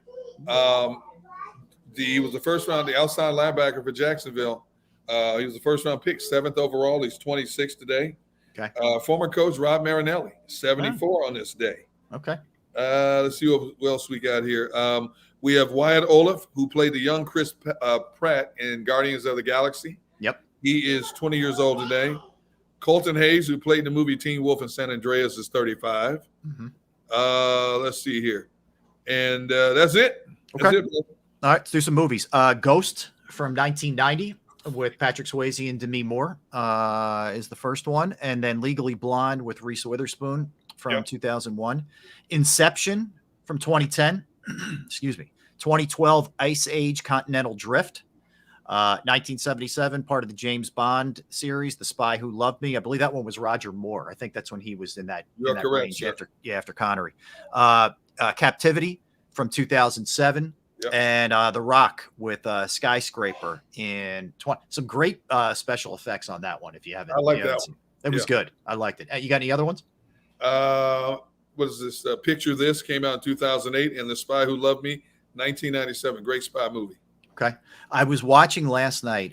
They walked you through the special effects of the new Mission Impossible movie with Tom Cruise. Yeah. I don't know if you've seen this. So he does this stunt. He's on a motorcycle, right? And he's going down this almost trail. It's almost like a cliff-like trail, okay? Comes down, goes up into the air, and as he hits the air, it's like going off a cliff, okay? Yeah. The bike drops, and he goes into the air like this. You know, he does like almost all of his own stunts. Yes, even in his 50s. You're right. So they showed you like every phase of it, how they were able to do it. And after it's crazy because after the bike goes and then he goes, he's in the air for a while, just sort of free falling. Yeah. Then he pulls the ripcord, the parachute, the ripcord for it. But you have to wait a while. Like most people, I think the second they would go off the motorcycle would be tempted to just pull that thing and go. But he had to wait. And they had every camera angle on it. And they had a camera, like a GoPro on him. And the G-forces were just like so hard on his face. Like it was like ripping his face back. It was really impressive. It was crazy. I wonder how many takes they had to do just to get the angles right.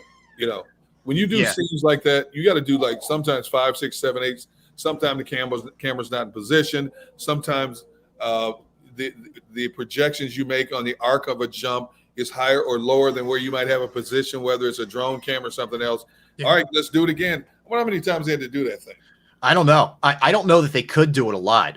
But it was amazing. Like, and I'm thinking like, I get he loves the authenticity of it, and I give him props. Like the guy is all in on everything that he does, but man, I mean, is it really worth risking your life like that? I don't know. Pretty crazy. Obviously, for him, it is. I guess so. Look, I guess so. But it looked really, really cool, and they were showing you. They taped that first because they wanted to make sure they got that right and like everything was good to go. And I think maybe wanted to make sure he lived. So they did that before they shot any of the movie. That's the very first thing that they did. And he's in on like all the planning of this stuff too. It's pretty crazy. Hey man, my family ain't right, man. They're sitting here eating cheese dogs and beach fries in front of me. That's not right. You're right. I feel for you, man. That's a 15-yard penalty right there. It is. It is unsportsmanlike. It's unsportsmanlike. Yeah. And my wife says she's eating plain Cheerios. Good. See, Trish is learning. Yes, Trish is learning. Thank you, Trish.